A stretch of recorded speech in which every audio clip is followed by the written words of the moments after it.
सरसिजनयनोऽसौ श्रीपतिर्मानदो नग अशेषवाग्जाड्यमलापहन्त्री नवं नवं स्पष्टसुभप्रदायिनी ममेघजिह्वाग्रसुरङ्गनर्तकी भवप्रसन्ना वदने च मे श्रीः व्याप्तिर्यस्य निजे निजेन मघसा पक्षे सपक्षे स्थितिः व्यावृत्तिश्च विपक्षतोऽथ विषगे शक्तिर्न वै बाधिते नैवास्ति प्रतिपक्षयुक्तिरतुलं शुद्धं प्रमाणं समे भूयात् तत्त्वविनिर्णयाय भगवान् आनन्दतीर्थो मुनिः वाणिते करवाण्यम्ब चरणो हृदि सर्वदा मद्वाक्यसरणिर्भूयात् श्रीमदाचार्यभावगा नमोऽस्तु तात्विका देवाः विष्णुभक्तिपरायणाः धर्ममार्गे प्रेरयन्तु भवन्तः सर्व एव हि यस्य वाक्कामधेनुर्नः कामितार्थान् प्रयच्छति सेवेतं जययोगीन्द्रं कामबाणच्छिदं सदा अस्मद्गुरुसमारम्भां टीकाकृत्पादमध्यगां श्रीमदाचार्यपर्यन्तां वन्दे गुरुपरम्परां पृथ्वीमण्डलमध्यस्थाः पूर्णबोधमतानुगाः वैष्णवा विष्णुहृदयाः तान्नमस्ते गुरून् मम आपादमौलिपर्यन्तं गुरूणामाकृतिं स्मरेत तेन विघ्नाः प्रणश्यन्ति सिद्ध्यन्ति च मनोरथाः ओष्ठापिधानानकुलीदन्तैः परिवृता पविः सर्वस्यैवाच ईशाना चारुमामिह वादयेत् कान्ताय कल्याणगुणैकधाम्ने नमद्युना च प्रतिमप्रभाय नारायणायाखिलकारणाय श्रीप्राणनाथाय नमस्करोमि जननं समगे समगे जगतः प्रथिते समगे समये दमिते सनिरा समये समये स्थितियुक् शोभा समये ಸಮಯೇಷ್ಟಧಿಯಾ ಸ್ವಸ್ತಿ ಅಸ್ತು. ಇಂದು 10ನೇ ಸರ್ಗದ ಮುಕ್ತಾಯವಾಗಬೇಕು. ಕೊನೆಯ ಕೆಲವು ಶ್ಲೋಕಗಳು. ಈ ಶ್ಲೋಕಗಳನ್ನು ನೋಡುವ ಮೂಲಕ ಇವತ್ತು 70ನೇ ದಿನದ ಪ್ರವಚನ ಮಾಲಿಕೆಯನ್ನು ಮುಕ್ತಾಯ ಮಾಡ್ತಾ ಇದ್ದೇವೆ. 70 ದಿನಗಳು ಸರಿಯಾಗಿ ಒಂದೊಂದು ಸರ್ಗಗಳಿಗೆ 7 ದಿನಗಳಂತೆ ತೆಗೆದುಕೊಂಡು ಬಂದಾಗ 10 ಸರ್ಗಕ್ಕೆ 70 ದಿನಗಳು ಮುಕ್ತಾಯವಾಗ್ತಾ ಇದೆ. ಹರಿವಾಯು ಗುರುಗಳ ಅನುಗ್ರಹ 70 ದಿನಗಳ ನಿರಂತರವಾಗಿ ಸುಮಧ್ವಿಜಯ. ಸಾಮಾನ್ಯವಾಗಿ ಎಲ್ಲೆಲ್ಲೋ 1 ವಾರ 3 ದಿವಸ 5 ದಿವಸ ಹೀಗೆ ಹೇಳಿರ್ತೇವೆ. ಆದರೆ ಇಷ್ಟು ದೀರ್ಘ ಅವಧಿಯಲ್ಲಿ ಹೇಳಬೇಕಾದಾಗ ಪ್ರಾಣದೇವರ ಅನುಗ್ರಹ ಇರಬೇಕು. ಪ್ರಾಣದೇವರ ಅನುಗ್ರಹ ಇಲ್ಲದೆ ಇದ್ರೆ ಏನು ಕೆಲಸ ನಡೆಯೋದಿಲ್ಲ. ಆ ಪ್ರಾಣದೇವರ ಅನುಗ್ರಹ ನಮ್ಮೆಲ್ಲರ ಮೇಲೆ ಆಗಿದೆ ಅಂತನ್ನೋದಕ್ಕೆ ಇವತ್ತಿನ 70ನೇ ದಿವಸದ ಪ್ರವಚನವೇ ಸಾಕ್ಷಿಯಾಗಿರುವಂಥದ್ದು. ಅದು 10ನೇ ಸರ್ಗದಲ್ಲಿ ಆಚಾರ್ಯರ ಕಾಶಿ ಯಾತ್ರೆ, ಬದರಿ, ಆಮೇಲೆ ಹಸ್ತಿನಾಪುರ, ಇವತ್ತು ಕುರುಕ್ಷೇತ್ರ, ಒಂದೇ ಎರಡೇ ಎಲ್ಲ ದಿಕ್ಕುಗಳಲ್ಲಿ ಸಂಚಾರ ಮಾಡಿ ಬಂದಿದ್ದಾರೆ. ಎಲ್ಲೆಲ್ಲಿ ಪೂರ್ವದಲ್ಲಿ ಇದ್ರು ಆಚಾರ್ಯರು ಆಯಾ ಸ್ಥಳಗಳಿಗೆ ಹೋಗಿ ಬಂದಿದ್ದಾರೆ. ಅಲ್ಲಲ್ಲಿರುವಂತಹ ಎಲ್ಲ ಮಂಟಪಗಳನ್ನ ಎಲ್ಲ ಸ್ಥಳಗಳನ್ನ ತೋರಿಸಿ ಸಂದರ್ಶಿಸಿ ಅವರ ಶಿಷ್ಯರಿಗೆ ಕುತೂಹಲವನ್ನು ಉಂಟು ಮಾಡ್ತಾರೆ.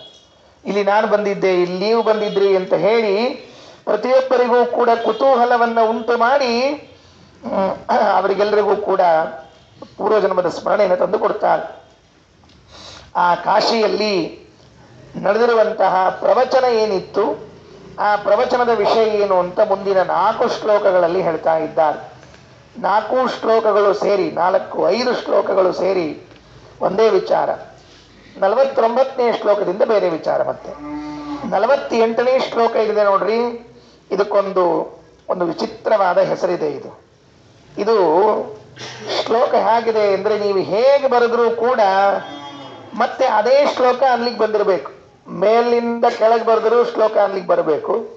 ಎಡಕ್ಕಿನಿಂದ ಬಲಕ್ಕೆ ಬರೆದ್ರು ಅದೇ ಅನ್ಬೇಕು, ಬಲಕಿನಿಂದ ಎಡಕ್ಕೆ ಬರೆದ್ರು ಶ್ಲೋಕ ಅದೇ ಬಂದಿರಬೇಕು, ಹಾಗೆ ಬರೆದಿದ್ದಾರೆ. ಬಹಳ ಅದ್ಭುತ ಇದು. ಸರ್ವತೋ ಭದ್ರ ಅಂತ ಕರೀತಾರೆ ಇದು ಸಂಸ್ಕೃತ ಕಾವ್ಯದಲ್ಲಿ. ಹೇಳ್ತೀನಿ ಆಮೇಲೆ. ಅಂದ್ರೆ ಒಂದೊಂದು ಕ್ರಮಗಳನ್ನು ಉಪಯೋಗಿಸಿಕೊಳ್ತಾರೆ. ಚಕ್ರಬಂಧ, ಆಮೇಲೆ ಮುರಜಬಂಧ, ಗದಾಬಂಧ, ಖಡ್ಗಬಂಧ ಶ್ಲೋಕ ಮಾಡುವುದಕ್ಕೆ ಬೇರೆ ಬೇರೆ ಕ್ರಮಗಳಿವೆ. ಅದರಲ್ಲಿ ಈ ಸಮಾನಯಾನ ಮಾಸ ಮಾಯಯ ತತಯ ಯಮ ನಯಾಸನಾಸಯಾನ ಯಾತನ ಲಲನಾತಯ. ಈ ಶ್ಲೋಕ ಸರ್ವತೋ ಭದ್ರಮಂಡಲ ಅಂದ್ರೆ ಎಲ್ಲಾ ಕಡೆಯಿಂದಲೂ ಓದಲಿಕ್ಕೆ ಬರ್ತದೆ ಅಂತ ತಿಳಿಸಿಕೊಟ್ಟಿದ್ದಾರೆ. ಹೇಳ್ತೀನಿ ಅದು ಬಂದಾಗ. ಈಗ ಆಚಾರ್ಯರ ಪ್ರವಚನ ಏನು ನಡೀತಿತ್ತು ಅಂತ 44ನೇ ಶ್ಲೋಕದಲ್ಲಿ ಎಲ್ಲೆಲ್ಲಿ ಪ್ರವಚನ ಮಾಡಿದ್ರೋ ಅಲ್ಲಿದ್ದ ಜನ ಎಲ್ಲ ಕೈಜೋಡಿಸಿ ವಂದಿಸಿ ನೀವು ಅದ್ಭುತವಾಗಿ ಪ್ರವಚನ ಮಾಡ್ತೀರಿ, ಪಾಠ ಹೇಳ್ತೀರಿ ಅಂತ ಹೇಳಿದ್ರಂತ. ಈಗ 45, 46, 47 ಈ 3 ಶ್ಲೋಕಗಳು ಒಂದೇ ಅಭಿಪ್ರಾಯ, ಅಂದ್ರೆ ಒಂದು ಸೇರಿಸಿ ಅನ್ವಯವನ್ನ ಮಾಡಬೇಕೀಗ. ಏನ್ ಹೇಳಲಿಕ್ಕೆ ಹೊರಟಿದ್ದಾರೆ? ದೇವರು ಹೇಗಿದ್ದಾನೆ ಅಂತ ಆಚಾರ್ಯರ ಪ್ರವಚನದಲ್ಲಿ ನಡೀತಾ ಇತ್ತು. ಸಾಮಾನ್ಯವಾಗಿ ನಮಗೆಲ್ಲ ಏನು ಗೊತ್ತು ಅಂದರೆ ದೇವರು ಹೇಗಿದ್ದಾನೆ, ಗುಣಪೂರ್ಣನಾಗಿದ್ದಾನೆ, ದೋಷದೂರನಾಗಿದ್ದಾನೆ, ಮೋಕ್ಷಪ್ರದನಾಗಿದ್ದಾನೆ, ಇವೆಲ್ಲ ಗೊತ್ತಿವೆ.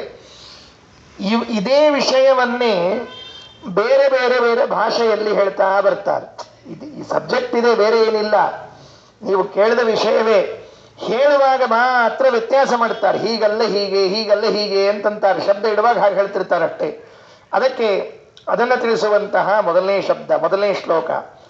ಜನನಂ ಸಮಯೇ ಸಮಯೇ ಜಗತಃ ಪ್ರಥಿತೆ ಸಮಯೇ ಸಮಯೇದ ಮಿತೆ ಸದಿರಾ ಸಮಯೇ ಸಮಯೇ ಸ್ಥಿತಿಯುಕ್ ಶೋಭಾ ಸಮಯೇ ಅಸಮಯೇಷ್ಟಧಿಯ. ಏನ್ ಹೇಳಿದ್ರು ಏನೋ ಪಾಪ. ಸಮ ಸಮ ಸಮ ಸಮ ಮುಗಿದ ಕೆಲಸ ಮುಗಿದು ಹೋತ್. ಅಲ್ಲಿ ಕೊನೆಗೆ ಅನ್ವಯ ಮಾಡ್ಕೋಬೇಕದನ್ನ. ಇರ್ಲಿ. ಸಮಯೇ ಪ್ರಥಿತೆ ಮೊದಲು ತೆಗೆದುಕೊಳ್ಳ್ರಿ. ಸಮಯೇ ಅಂದ್ರೆ ಶಾಸ್ತ್ರ. ಶಾಸ್ತ್ರಕ್ಕೆ ಇನ್ನೊಂದು ಹೆಸರೇನು ಅಂದ್ರೆ ಸಮಯ ಸಮಯ ಅಂತ ಕರೀತಾರೆ. ದರ್ಶನ, ಸಿದ್ಧಾಂತ, ರಾದ್ಧಾಂತ, ಸಮಯ ಇವೆಲ್ಲವೂ ಕೂಡ ಒಂದೇ ಅಭಿಪ್ರಾಯವನ್ನು ಹೇಳುವ ಶಬ್ದಗಳು ಹೆಚ್ಚು ಕಡಿಮೆ. ಆದ್ದರಿಂದ ಸಮಯೇ ಸಿದ್ಧಾಂತದಲ್ಲಿ ಅಂದ್ರೆ ವೇದಾಂತ ಶಾಸ್ತ್ರದಲ್ಲಿ ಪ್ರಥಿತೆ ಪ್ರಸಿದ್ಧನಾಗಿರುವಂಥವನು.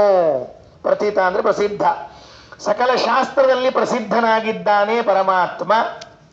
ಇದನ್ನ ಯಾಕೆ ಹೇಳಬೇಕಾಯಿತು ಆಚಾರ್ಯರು ಅಂದ್ರೆ, ಕೆಲವರ ಪ್ರಕಾರ ಶಾಸ್ತ್ರದಿಂದ ಭಗವಂತ ಪ್ರಸಿದ್ಧನಲ್ವೇ ಅಲ್ಲ, ಶಾಸ್ತ್ರದಿಂದ ಪ್ರಸಿದ್ಧ ಅಲ್ಲ ವಾಚ್ಯನೇ ಅಲ್ಲ ಅಂತ ಹೇಳಿದ್ದಾರೆ.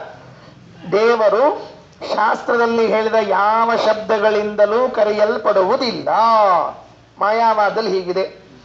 ದೇವರು ಹೇಗಿದ್ದಾನೆ ಅಂದ್ರೆ, ದೇವರು ಎಲ್ಲ ಶಾಸ್ತ್ರಗಳಲ್ಲಿ, ವೇದಾಂತ ಶಾಸ್ತ್ರಗಳಲ್ಲಿ, ವೇದಗಳಲ್ಲಿ, ಎಲ್ಲದರಲ್ಲೂ ಕೂಡ ಏನಾಗಿದ್ದಾನೆ, ಲಕ್ಷಣದಿಂದ ಕರೆಸಿಕೊಳ್ಳುತ್ತಾನೆ ಅಂತ ಹೇಳ್ತಾನೆ.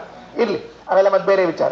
ಅಂತೂ ಆಚಾರ್ಯರು ಪ್ರವಚನ ಮಾಡುವಾಗ ಸಮಯೇ ಪ್ರಥಿತೆ, ವೇದಾಂತ ಶಾಸ್ತ್ರದಲ್ಲಿ ಮುಖ್ಯವಾಗಿ ಪ್ರಸಿದ್ಧನಾಗಿದ್ದಾನೆ, ಅವಾಚ್ಯನಲ್ಲ.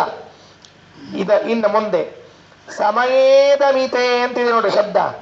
ಅದು ಏನು ಸಮಯೇದ ಮಿತೆ ಅಂತ ಗೊತ್ತಾಗಂಗಿಲ್ಲ. ಅದಕ್ಕೆ ಇದಂ ಸಮಯ ಇತೆ ಅಂತಾರೆ. ಇದಂ ಈ ಚೇತನರು, ಸಮಯ ಅಂದ್ರೆ ಸಮೀಪದಲ್ಲಿ, ಇತೆ ಪ್ರಾಪ್ತೆ ಈ ಚೇತನರ ಹತ್ರ ಇದ್ದಾನಂತೆ ಭಗವಂತ. ಅಂದ್ರೆ ನಮ್ಮೆಲ್ಲರ ಹತ್ತಿರ ಇದ್ದಾನೆ, ದೂರ ಇಲ್ಲ. ನಮಗನಿಸ್ತದೆ ದೇವರು ದೂರ ಇದ್ದಾನೆ ಅಂತ. ಯಾಕೆಂದ್ರೆ ನಾವು ವ್ಯವಹಾರ ಮಾಡುವಾಗ ಮೇಲ್ ನಿಂತ್ಕೊಂಡು ಎಲ್ಲ ನೋಡ್ತಿರ್ತಾನೆ ದೇವರು. ದೇವರು ಮೇಲ್ ನಿಂತ್ಕೊಂಡು ಎಲ್ಲ ನೋಡ್ತಾ. ಈಗ ತಳ ನಿಂತ್ಕೊಳ್ಳಂಗಿಲ್ಲ ಅವ ತಳ ನಿಂತ್ಕೊಳ್ಳೋದಿಲ್ಲ. ಕೆಲವರೆಲ್ಲ ಪ್ರಶ್ನೆ, ದೇವರು ನೋಡ್ತಿರ್ತಾನೆ ಮೇಲೆ ನಿಂತ್ಕೊಂಡು, ಹುಷಾರು ಚೋರ ಸೇರಿಸ್ಬೇಕು ಒಂದು ಸ್ವಲ್ಪ ಹುಷಾರು. ಇಲ್ಲ ಅದೇನಾಗ್ತದೆ, ಅವ ತಳಗಿಲ್ಲ ಮತ್ತೆ ಇಲ್ಲಿ ಎದುರಿಗೆ ಇಲ್ಲೆಲ್ಲ ನೋಡಂಗಿಲ್ಲ. ಇಲ್ಲಿ ನೋಡ್ರಿ ಹೆಂಗೆ ತಪ್ಪು ಕಲ್ಪನೆ ಬಂದಿರ್ತದೆ ನಮಗೆ ಅಂದ್ರೆ, ದೇವರು ದೂರ ಇದ್ದಾನೆ ಅಂತ ವ್ಯವಹಾರ ಮಾಡ್ತಿರ್ತೇವೆ. ಅಲ್ಲ, ಪಂಡಿತಾಚಾರ್ಯರು ಆಚಾರ್ಯ ಪ್ರವಚನದ ವಿಷಯವನ್ನು ಸಂಗ್ರಹ ಮಾಡ್ತಾ, ಇದಂ ಚೇತನ ಜಾತಂ ಸಮಯ ಸಮೀಪೆ ಇತೆ ಪ್ರಾಪ್ತೆ. ಈ ಎಲ್ಲ ಚೇತನರು ಭಗವಂತ ಎಲ್ಲ ಕಡೆಗೆ ಇದ್ದಾನೆ ಎಂಬುದು ಅಷ್ಟೇ ಅಲ್ಲ, ಈ ಚೇತನರೆಲ್ಲರೂ ಕೂಡ ಭಗವಂತನ ಹತ್ತಿರ ಹೋಗ್ತಾರೆ. ಭಗವಂತನು ಎಲ್ಲರ ಹತ್ತಿರ ಇದ್ದಾನೆ ಎಂಬುದು ಒಂದಾದರೆ ಅದು ಸಾಮಾನ್ಯವಾಗಿ. ಈಗ ಇಲ್ಲಿ ಅಭಿಪ್ರಾಯ ಏನು ಅಂತ ಬೇಕಾಗಿದೆ. ಇದಂ ಸಮಯಾಯಿತೆ, ಈ ಜಗತ್ತಿನಲ್ಲಿ ಇದ್ದ ಜೀವರೆಲ್ಲರೂ ಭಗವಂತನ ಹತ್ರ ಹೋದರೆ. ಆಮೇಲೆ ಅಸಮಯೇ, ಬ್ರಹ್ಮ ಹೆಂಗಿದ್ದಾನ, ಭಗವಂತ ಹೆಂಗಿದ್ದಾನವ, ಅವ ಅಸಮಯ. ಅಸಮಯ ಅಂದ್ರೆ ಒಂದು ದಾಸರದ ಒಂದು ಹಾಡಿರ್ಬೇಕು ಕಾಣಿಸ್ತದೆ. ಸಮಯ ಸಮಯ ನಿನಗೆ ಇಲ್ಲೇನೋ ಅಂದ್ರೆ ಹಿಂಗದ ಬಹಳ ಪ್ರಸಂಗದ ಅದು. ಭಗವಂತ ನಿನಗ ಟೈಮ್ ಹೊತ್ತು ಗೊತ್ತಿಲ್ಲ ನಿನಗ ಅಂತ ಕೇಳ್ದಂಗದ ಅಲ್ಲಿ. ಹೊತ್ತು ಗೊತ್ತಿಲ್ಲ ನಮ್ಗ ಅಂತ ತಿಳ್ಕೊಂಡು ಹೇಳಿ ಈ ಕೆಲವು ಹಂಗೆ ಮಾಡ್ತಿರ್ತಾರೆ. ಮಲ್ಕೊಂಡ್ರಂತ ನೋಡಂಗಿಲ್ಲ, ಎದ್ದಾರಂತ ನೋಡಂಗಿಲ್ಲ, ಹೋಗಿ ಬಾಗಲ ಬಾರಿಸಿ ಮಲ್ಕೊಂಡವ್ರು ನೇಬಿಸಿ ಮಲ್ಕೊಂಡಿದ್ರನ ಸಾರಿಪ್ಪ ಏನು ಅನ್ಕೋಬೇಡಿ, ಮತ್ತೆ ಎಬ್ಸಿದ ಮೇಲೆ ಇನ್ನೇನು ಮಾಡಬರ್ತದೆ ಸ್ವಲ್ಪ ಒಂದು ಕಾಮನ್ ಸೆನ್ಸ್ ಅಂತ ಇರ್ತದೆ. ಈ ಟೈಮ್ ಒಳಗೆ ಊಟ, ಈ ಟೈಮ್ ಒಳಗೆ ನಿದ್ದೆ, ಈ ಟೈಮ್ ಒಳಗೆ ಕೆಲಸ ಅಂತ ಇರ್ತದೆ. ಹಂಗೆ ಭಾರಿ ತುರ್ತಿದ್ರೆ ಒಂಚೂರು ಫೋನ್ ಮಾಡ್ಕೊಂಡು ಹೋಗ್ಬೇಕು ಅಂದ್ರೆ ಅವ್ರು ಇದ್ದಾಗ್ಬಿಟ್ರೆ ಗೊತ್ತಿರ್ತದೆ. ಹಂಗಿಲ್ಲೇ ಇಲ್ಲ, ಹೋಗಿ ಒಟ್ಟು ಹೊಡೆದ್ಬಿಡೋದು, ಸಮಯ ಇಲ್ಲ ಅಂತ ತಿಳ್ಕೊಂಡು. ದೇವರಿಗೆ ಅಸಮಯ ಅಂತ ಹೆಸರಂತ. ಯಾಕೆ ದೇವರಿಗೆ ಅಸಮಯ ಅಂತ ಕರೀತಾರಂದ್ರೆ ಸಮಯದ ಪ್ರಭಾವ ಅವನ ಮೇಲೆ ಆಗೋದಿಲ್ಲ ಎಂಬುದಕ್ಕೆ ದೇವರಿಗೆ ಅಸಮಯ ಅಂತ ಕರೆದಿದ್ದಾರೆ. ಎಷ್ಟಾಗ್ಲಿ ಒಟ್ಟ ದೇವರಿಗೆ ಟೈಮ್ ಇದ್ದು ಸಮಯದ್ದು ಏನೂ ಪ್ರಭಾವ ಇಲ್ಲ ಅಂತ ಅಲ್ರಿ ಸರ್. ಮತ್ತೆ ಈಗ ಬ್ರಹ್ಮದೇವ್ರದ್ದು 100 ವರ್ಷ ಆದ್ಮೇಲೆ ಎಲ್ಲಾರು ಹೋಗ್ಬೇಕಂತಾರಲ್ಲ, ಮತ್ತ ಹಿಂಗ ನೀವೇ ಯಾವಾಗ ಒಂದು ಪುರಾಣದಾಗ ಹೇಳಿದ್ರಿ. ಮತ್ತೆ ಹಿಂಗಿದ್ದ ಮತ್ತೆ ದೇವ್ರಿಗೇನು ಅಷ್ಟು ಟೈಮ್ ಆಗಂಗಿಲ್ಲ. ಮತ್ತ ಬ್ರಹ್ಮದೇವರ 100 ವರ್ಷಗಳು ಕಳೆದಾಗ ಭಗವಂತನಿಗೆ ಎಷ್ಟಾಗ್ತದ ಎಂದ್ರೆ ಒಂದ್ ದಿವ್ಸ ಕೇಳ್ಬೇಕಲ್ಲ ದೇವ್ರಿಗೆ ಹೋಗಿ ನಾವು.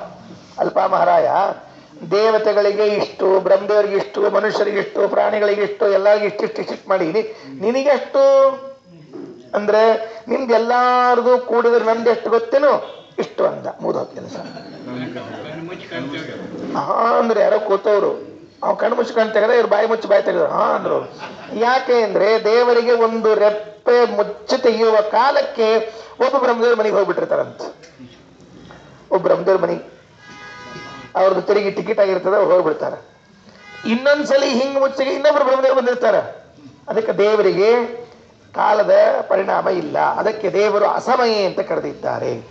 ಸಮಯೇ ವೇದಾಂತದಲ್ಲಿ ಪ್ರತಿತೆ ಪ್ರಸಿದ್ಧನಾಗಿದ್ದಾನೆ. ಇದಂ, ಈ ಎಲ್ಲರೂ ಕೂಡ ಜೀವರೆಲ್ಲರೂ ಕೂಡ ಭಗವಂತನ ಸಮೀಪಕ್ಕೆ ಹೋಗಿದ್ದಾರೆ. ದೇವರಿಗೆ ಕಾಲದ ವಿಕಾರವಾಗುವುದಿಲ್ಲ. ಅಯೇ ಅಂದ್ರೆ ಮಂಗಳಮಯನಾಗಿದ್ದಾನೆ. ಮತ್ತು ಅಸಮಯ, ಅವನಿಗೆ ಸಮಾನರಾದವರು ಇಲ್ಲ. ಅವನಿಗೆ ಸಮಾನರಾದವರು ಇಲ್ಲ. ಇಷ್ಟಧಿಯ, ಇಷ್ಟಧಿಯ ಅಂದ್ರೆ ಬುದ್ಧಿಪೂರ್ವಕವಾಗಿ. ಇಷ್ಟಧಿಯ ಅಂದ್ರೆ ಏನು? ದೇವರು ಬುದ್ಧಿಪೂರ್ವಕವಾಗಿ ಏನ್ ಮಾಡ್ತಾನ? ಸಮಯೇ ಸಮಯೇ ಜಗತಃ ಜನನಂ, ಕಾಲ ಕಾಲಕ್ಕೆ ಜಗತ್ತಿನ ಸೃಷ್ಟಿಯನ್ನ ಮಾಡ್ತಾನೆ. ಇಷ್ಟು ವಿಷಯ.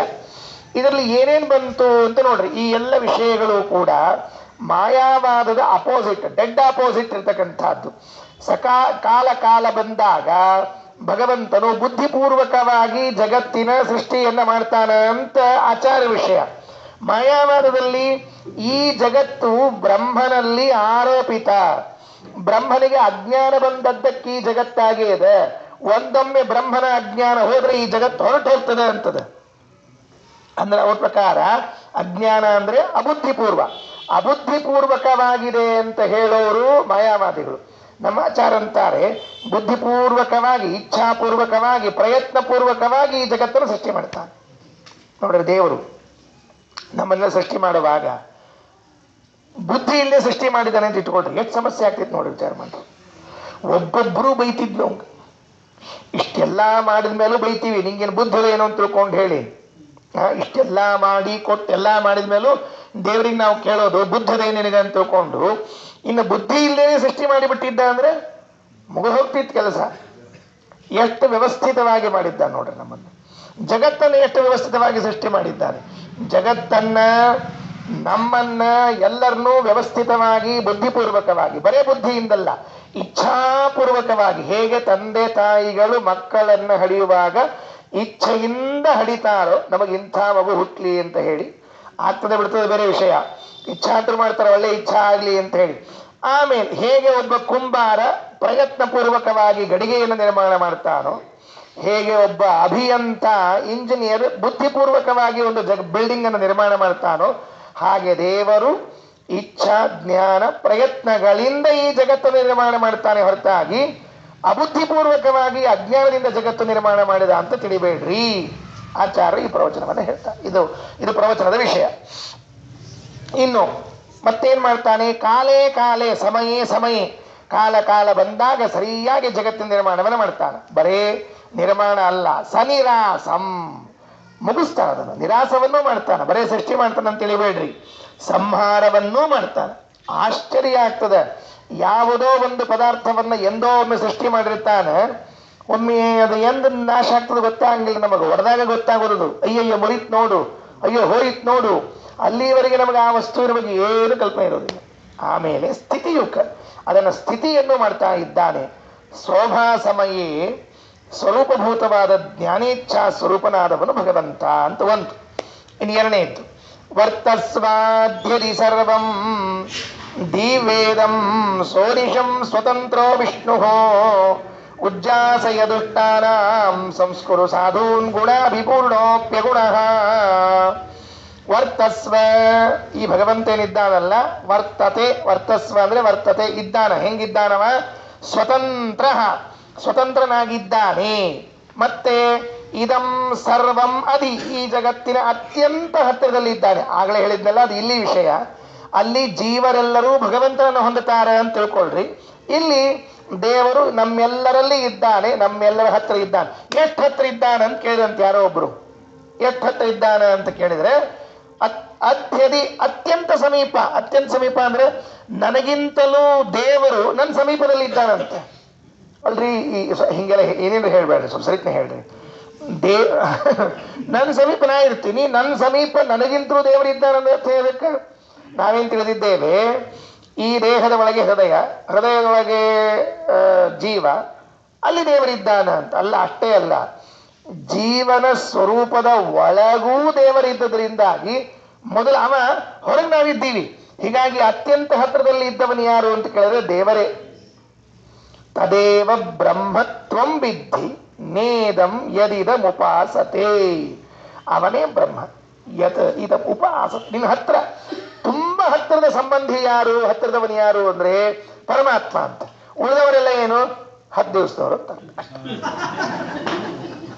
ದೂರದ ಸಂಬಂಧಿಗಳು ಅಂತ ಹೇಳ್ಬಾರ್ದು, 10 ದಿವಸದವರು ಅಂತ ಹೇಳ್ಬೇಕು. ಆದ್ರಿಂದ ಎಲ್ಲಿದ್ದಾನೆ? ನಮಗೆ ಒಬ್ರು ಕಥೆ ಬರೆದಿದ್ರು, ತುಂಬಾ ಚೆನ್ನಾಗಿತ್ತು ಕಥೆ ಅದು. ದೇವರು ಹೃದಯದಲ್ಲಿ ಇದ್ದಾನಂತೆ, ಅತ್ಯಂತ ಹತ್ತಿರದಲ್ಲಿ ಇದ್ದಾನಂತೆ. ಒಮ್ಮೆ ದೇವರು ಎಲ್ಲಾ ದೇವತೆಗಳನ್ನು ಕರೆದು ಮೀಟಿಂಗ್ ಮಾಡಿದ್ದಂತೆ. ಮೀಟಿಂಗ್ ಮಾಡಿ ದೇವತೆಗಳು ಕೇಳಿದಂತೆ, ನೋಡ್ರಪ್ಪ ಸಾಕಾಗ್ಬಿಟ್ಟದ, ಈ ಜನರ ಗೋಳು ಕೇಳಿ ಕೇಳಿ ಕೇಳಿ ಬೇಜಾರಾಗ್ಬಿಟ್ಟದ ನನಗೆ. ಜನ ಎಲ್ಲಿ ಬರಂಗಿಲ್ಲ ಅಂತ ಜಾಗ ಹೇಳಿ ನನಗಂತ ಹೇಳಿದಂತೆ. ಸರಿ ಅಂತ ಹೇಳಿ ಮೌಂಟ್ ಎವರೆಸ್ಟ್ ಫಸ್ಟ್ ಅದೇ ಹೇಳಿದಂತ ಒಬ್ಬ ದೇವತೆ. ಇಲ್ಲ, ಮೇಲ್ ಹತ್ತು ಕೂತ್ಬಿಡು, ಇವು ಧನುರ್ಮಾಸದಾಗಿ ಅದು ಸ್ನಾನ ಮಾಡ್ಲಿಕ್ಕೆ ಒದ್ದಾಡ್ತಾವ, ಇನ್ನೇನು ಅಲ್ಲಿ ಚಳಿಗ ಹಿಮಾಲಯಕ್ಕೆ ಬರ್ತಾವೇನು ಬರುದಿಲ್ಲ, ನೀ ಅಲ್ಲಿ ಇದ್ಬಿಡು. ಸರಿ ಅಂತ ದೇವರು ಹಿಮಾಲಯದ ಮೇಲೆ ಹೋಗಿ ಅಲ್ಲಿ ಮತ್ತ ಇನ್ನೇನು ಹಿಂಗ ಝಂಡಾ ಊರು ಕೂಡ್ಬೇಕು ಅಂತ ನೋಡ್ತಾನಂತೆ. ಅಲ್ಲಾಗಲೇ ಒಂದು ಉಡುಪಿ ಹೋಟೆಲ್ ರೆಡಿ ಆಗಿತ್ತಂತೆ. ಬರ್ರಿ ನಾವು ಚಾ ಕೊಡ್ತೀವಿ ಇಲ್ಲಿ ಅಂತ ತಿಳ್ಕೊಂಡು ಹೇಳಿ ಅಲ್ಲೊಂದು ರೆಡಿ ಇತ್ತಂದು ಉಡುಪಿ ಹೋಟೆಲ್ ಚಾಟ ಮಾಡಿರ್ತಾರೆ. ಅಂದ್ರೆ ಅವರೆಲ್ಲ ಕಡೆ ಇದ್ದಾರಂತ ಹಿಂಗೆ ತಾತ್ಪರ್ರಿ. ಅಲ್ಲೇ ಹೋಗಿ ಕೂತ ಬಿಟ್ಟಿದ್ದ. ಯಾರು ನೀನು ಅಂತ ಕೇಳಿದ, ದೇವರು ಅಂದ. ಬಂದು ಚಲೋ ಆತ್, ನಾನೇ ಹೊಡ್ಬೇಕಂತ ಮಾಡಿದ್ದೀನಿ ಹತ್ರ ಅಂದ. ದೇವ್ರಿಗೆ ಅನ್ನಿಸ್ತು ಇಲ್ಲಿ ಉಪಯೋಗ ಇಲ್ಲ ಅಂತ ಮತ್ತೆ ಹೊಳ್ಳಿ ಹೋದ. ಮತ್ತೊಮ್ಮೆ ದೇವತೆಗಳನ್ನ ಕರೆದು ಕೇಳಿದಂತ, ಈ ಸರ್ತಿ ಯಾರು ಬರಬಾರ್ದು ಅಂತ ಜಾಗ ಹೇಳ್ರಿ. ಸಮುದ್ರದ ಒಳಗೆ ಹೋಗಿ ಕೂಡ ದೇವ್ರೆ, ಅಲ್ಲಂತರೂ ಯಾರು ಬರಂಗೇ ಇಲ್ಲ ಅಂದ್ರು. ನೀವು ಒಳಗೆ ಹೋಗಿ ಕೂತ, ಅಲ್ಲೂ ಒಬ್ಬ ಹೋಗ್ಬಿಡ್ಬೇಕ ಪುಣ್ಯಾತ್ಮ. ಕೊನೆಗೆ ಒಬ್ಬ ವಯಸ್ಸಾದ ದೇವತೆನ ಕರೆದಂತ, ಬಹಳ ಹಳೀದ್ರಿ ಅವ, ಪಿತಾಮಹ ಅಂತ ಅವನ ಹೆಸರು. ಅವನ್ ಕರೆದ, ಅಜ್ಜ ನೀರ ಹೇಳು, ನಾ ಎಲ್ಲಿ ಕೂತರ ಮನುಷ್ಯರು ನನ್ನ ಕಾಡಂಗಿಲ್ಲ, ಬೇಡಂಗಿಲ್ಲ, ಬರಂಗಿಲ್ಲ ಅಂತ ಜಾಗ ಹೇಳು. ಅಂದ ಮಾತು ಹೇಳಿದ್ರೆ ಅವನು, ಅವರ ಹೃದಯದಾಗ ಕೂತ್ ಬಿಡು, ಅವ್ರಿಗೆ ಎಂದೂ ನೀನು ಹುಡುಕಂಗಿಲ್ಲ, ಬರಂಗಿಲ್ಲ, ಕೆಲ್ಸಂಗಿಲ್ಲ, ಹೋಗಂತ ಹೇಳಿ ಆತು ಅಂತ ಹೇಳಿ ಪರಮಾತ್ಮ ಅವತ್ತು ಒಳಗೆ ಕೂತವ ಇವತ್ತಿಗೂ ಹೊರಗೆ ಬಂದಿಲ್ರಿ. ಈ ಹುಚ್ಚುಗಳು ನಾವು ಒಳಗೆ ದೇವ್ರನ್ನ ಇಟ್ಕೊಂಡು ಇಡೀ ಊರು ತುಂಬ ಹುಡುಕಾಡ್ ಕೂತ್ಕೋತೀವಿ. ದೇವರೆಲ್ಲಿದ್ದಾನೆ, ದೇವರೆಲ್ಲಿದ್ದಾನೆ, ದೇವರೆಲ್ಲಿದ್ದಾನೆ. ಗುಡಿಯಾಗಿದ್ದಾನೋ ಗುಂಡಾರದಾಗಿದ್ದ, ಗುಂಡಾರದ ಗುಡಿ ಗುಂಡಾರದಾಗ ಹುಡುಕ್ತಿರ್ತೀವಿ, ಗುಡಿ ಆಗಿದ್ದಾನೋ ಗುಂಡಾರದಾಗಿದ್ದಾನೋ. ಎಷ್ಟು ಸಟ್ರು ಇದ್ದೀವಿ ಎಲ್ಲರ. ಇಲ್ಲೇ ಇದ್ದಾನ ದೇವರು, ಒಳಗೆ ಇದ್ದಾನ. ಹುಡುಕ್ತಾ ಇದ್ದಿ ಹೊರಗಡೆಗೆ. ಅದಕ್ಕೆ ದೇವರೇನಾದ, ವರ್ತಸ್ವ ಅಧ್ಯದಿ ಸರ್ವಂ ದಿವ್ಯ ಇದಂ. ಈ ಜಗತ್ತಿನ ಜೊತೆಗೆ ದೇವರು ಆಟ ಆಡುತ್ತಾನೆ. ದೇವರು ಆಟ. ದಿವ್ಯ ದಿವ್ಯ ಅಂದ್ರೆ ದೀವ ಅಂದ್ರೆ ಆಟ ಆಡೋದು ಅಂತ ಅರ್ಥ. ಆಟ ಆಡುತ್ತಾನೆ. ಮತ್ತೇನ್ ಮಾಡ್ತಾನೆ ಭಗವಂತ? ಅನಿಶಂ, ಯಾವಾಗಲೂ ಕೂಡ ಆಟ ಆಡ್ತಾನೆ. ದುಷ್ಟಾನಾಂ ಉಜ್ಜಾಸಯ, ದುಷ್ಟರನ್ನ ನಾಶ ಮಾಡು. ಸಂಸ್ಕುರು ಸಾಧೂನ್, ಸಜ್ಜನರನ್ನ ಒಳ್ಳೆ ಸಂಸ್ಕಾರಗೊಳಿಸು, ಅವರನ್ನ ಚೆನ್ನಾಗಿ ಸಂಸ್ಕಾರಗೊಳಿಸು. ಗುಣಾಭಿಪೂರ್ಣ, ಭಗವಂತ ಗುಣಪೂರ್ಣನಾದರೂ ಕೂಡ ಅಗುಣ, ಗುಣ ಇಲ್ಲ. ಗುಣವುಳ್ಳವನಾಗಿ ಗುಣ ಇಲ್ಲ ಅಂದ್ರೆ ದುರ್ಗುಣಗಳಿಲ್ಲ, ಸದ್ಗುಣಗಳಿವೆ ಅಂತ ತಾತ್ಪರ್ಯ ಅಷ್ಟೆ. ಇನ್ನು ಮುಂದೆ ಅಸಮೋತ್ತಮ, ಸಮ ಮತ್ತು ಉತ್ತಮರಿಲ್ಲ. ಮತಃ ಅಸೌ ಶ್ರೇಯಃಪತಿ, ಲಕ್ಷ್ಮೀಪತಿಯಾದವನು. ಮುಂದಿನ ಶ್ಲೋಕದಲ್ಲಿ ನೋಡ್ರಿ, ವಿಶ್ವತಃ ವಿಭಿನ್ನಾತ್ಮ, ಜಗತ್ತಿನಿಂದ ಭಿನ್ನನಾಗಿದ್ದಾನೆ. ಪರಮಾನ್ ಪ್ರಕಾಮಂ ಅರ್ಥಾನ್ ಪ್ರಕಾಶಯಾಮಾಸ ಸೇತ್ಯಾದೀನ್, ಇಂತಹ ಶ್ರೇಷ್ಠ ಅರ್ಥಗಳನ್ನ ಉಪನ್ಯಾಸದಲ್ಲಿ ಆಚಾರ್ಯರು ಹೇಳಿದರು ಅಂತ ತಾತ್ಪರ್ಯ. ಆಯ್ತು, ಉಪನ್ಯಾಸ ಮುಕ್ತಾಯ ಆಯ್ತು. ಇನ್ನೊಂದು ಶ್ಲೋಕ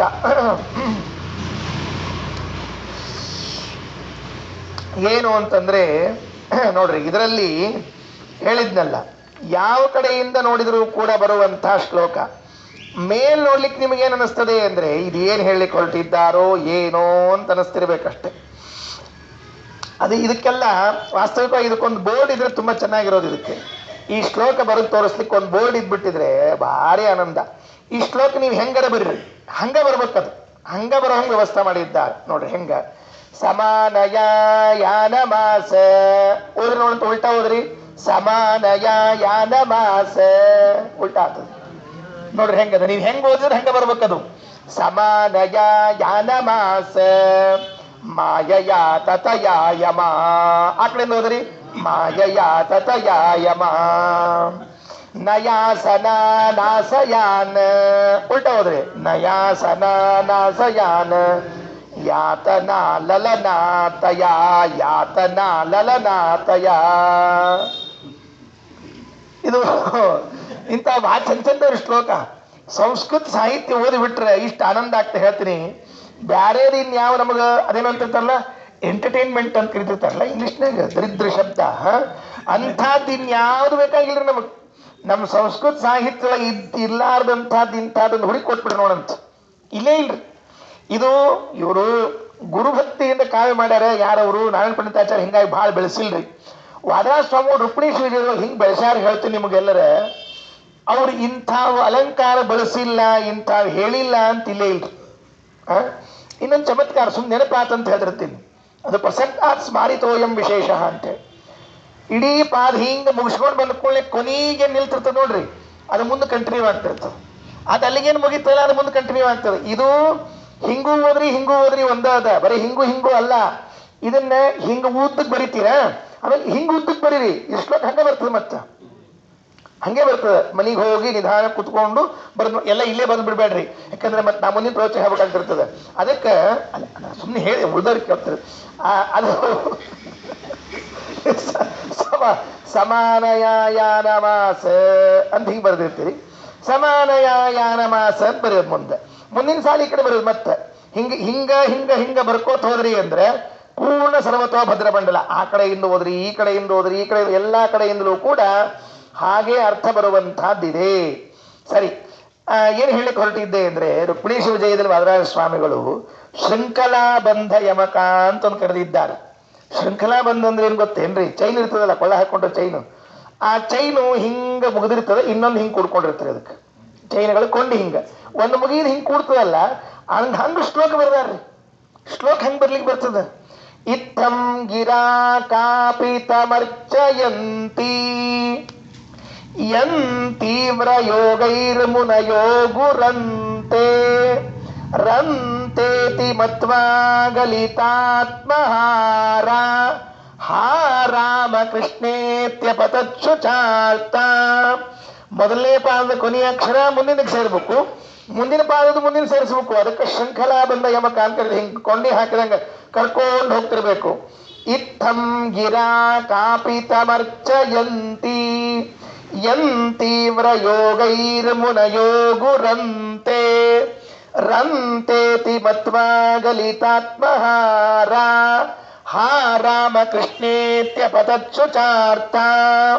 ಹಿಂಗ ಶೃಂಖಲಾ ಬಂದ ಯಮಕ ಅಂತ ಹೇಳ್ಯಾರ. ಏಕಾಕ್ಷರದಂತ್ರ ಮಾಡ್ಯಾರ. ಇದು ಸರ್ವತೋಭದ್ರ ಮಂಡಲ. ಇಲ್ಲಿ ಮುಂದೊಂದು ಬರ್ತದ್ರಿ ಚಕ್ರಭದ್ರ ಚಕ್ರಮಂಡಲ ಅಂತ ಚಕ್ರದ ಬರೆದ್ಬಿಟ್ರೆ ಆ ಶ್ಲೋಕವನ್ನ. ಚಕ್ರಮಂಡಲ ಅಂತ ಮಾಡೋದನ್ನ ಚಕ್ರಬಂಧ ಅಂತ ಕರೀತಾರೆ. ಚಕ್ರಬಂಧದೊಳಗೆ ಮಾಡಿರ್ತಾರೆ. ಅಂದ್ರೆ ಏನದ ಶ್ಲೋಕ ಸೀದಾ ಬರಂಗಿಲ್ಲ, ಅದನ್ನ ಚಕ್ರಾಕಾರದ ಬರೀಬೇಕ್ರಿ. ಹಿಂಗ ಚಕ್ರಾಕಾರದ ಶ್ಲೋಕ ಬರೆದ್ರಿ ಅಂದ್ರೆ ಅದ್ರೊಳಗೆ ಇದು ಇಲ್ಲಿ 10ನೇ ಸರ್ಗದಾಗ ಹೆಂಗದ ಅಂದ್ರೆ ಈ ಗ್ರಂಥ ಬರೆದವರ ಹೆಸರು, ಗ್ರಂಥದ ಹೆಸರು ಎರಡೂ ಬಂದದ್ರಿ ಅದ್ರೊಳಗೆ. ಅಷ್ಟು ಚಂದ ಬರೆದಾರ ಅದನ್ನ. ಅದು ಚಕ್ರಬಂಧ ಅಂತ ಕರಿತಿರ್ತಾರೆ. ಹಂಗ ಖಡ್ಗಬಂಧ, ಆಮೇಲೆ ಪಲ್ಲಕ್ಕಿ ಇರ್ತದಲ್ಲ ಅದರದ್ದು ಒಂದು, ಪೇಟಿ ತಬಲ ಇರ್ತಾವ ಅದರದ್ದು ಒಂದು, ಹಂಗೆಲ್ಲ ಬರ್ದಾರೆ ಶ್ಲೋಕ. ನೀವು ಯಾವ್ಯಾವ ರೀತಿಯಿಂದ ಶ್ಲೋಕಗಳನ್ನು ಮಾಡಬಹುದು, ಎಲ್ಲಾ ಶ್ಲೋಕಗಳನ್ನು ಮಾಡ್ಲಿಕ್ಕೆ ಬರ್ತದೆ ಅಂತ ತೋರಿಸ್ಕೊಟ್ಟಾರೆ.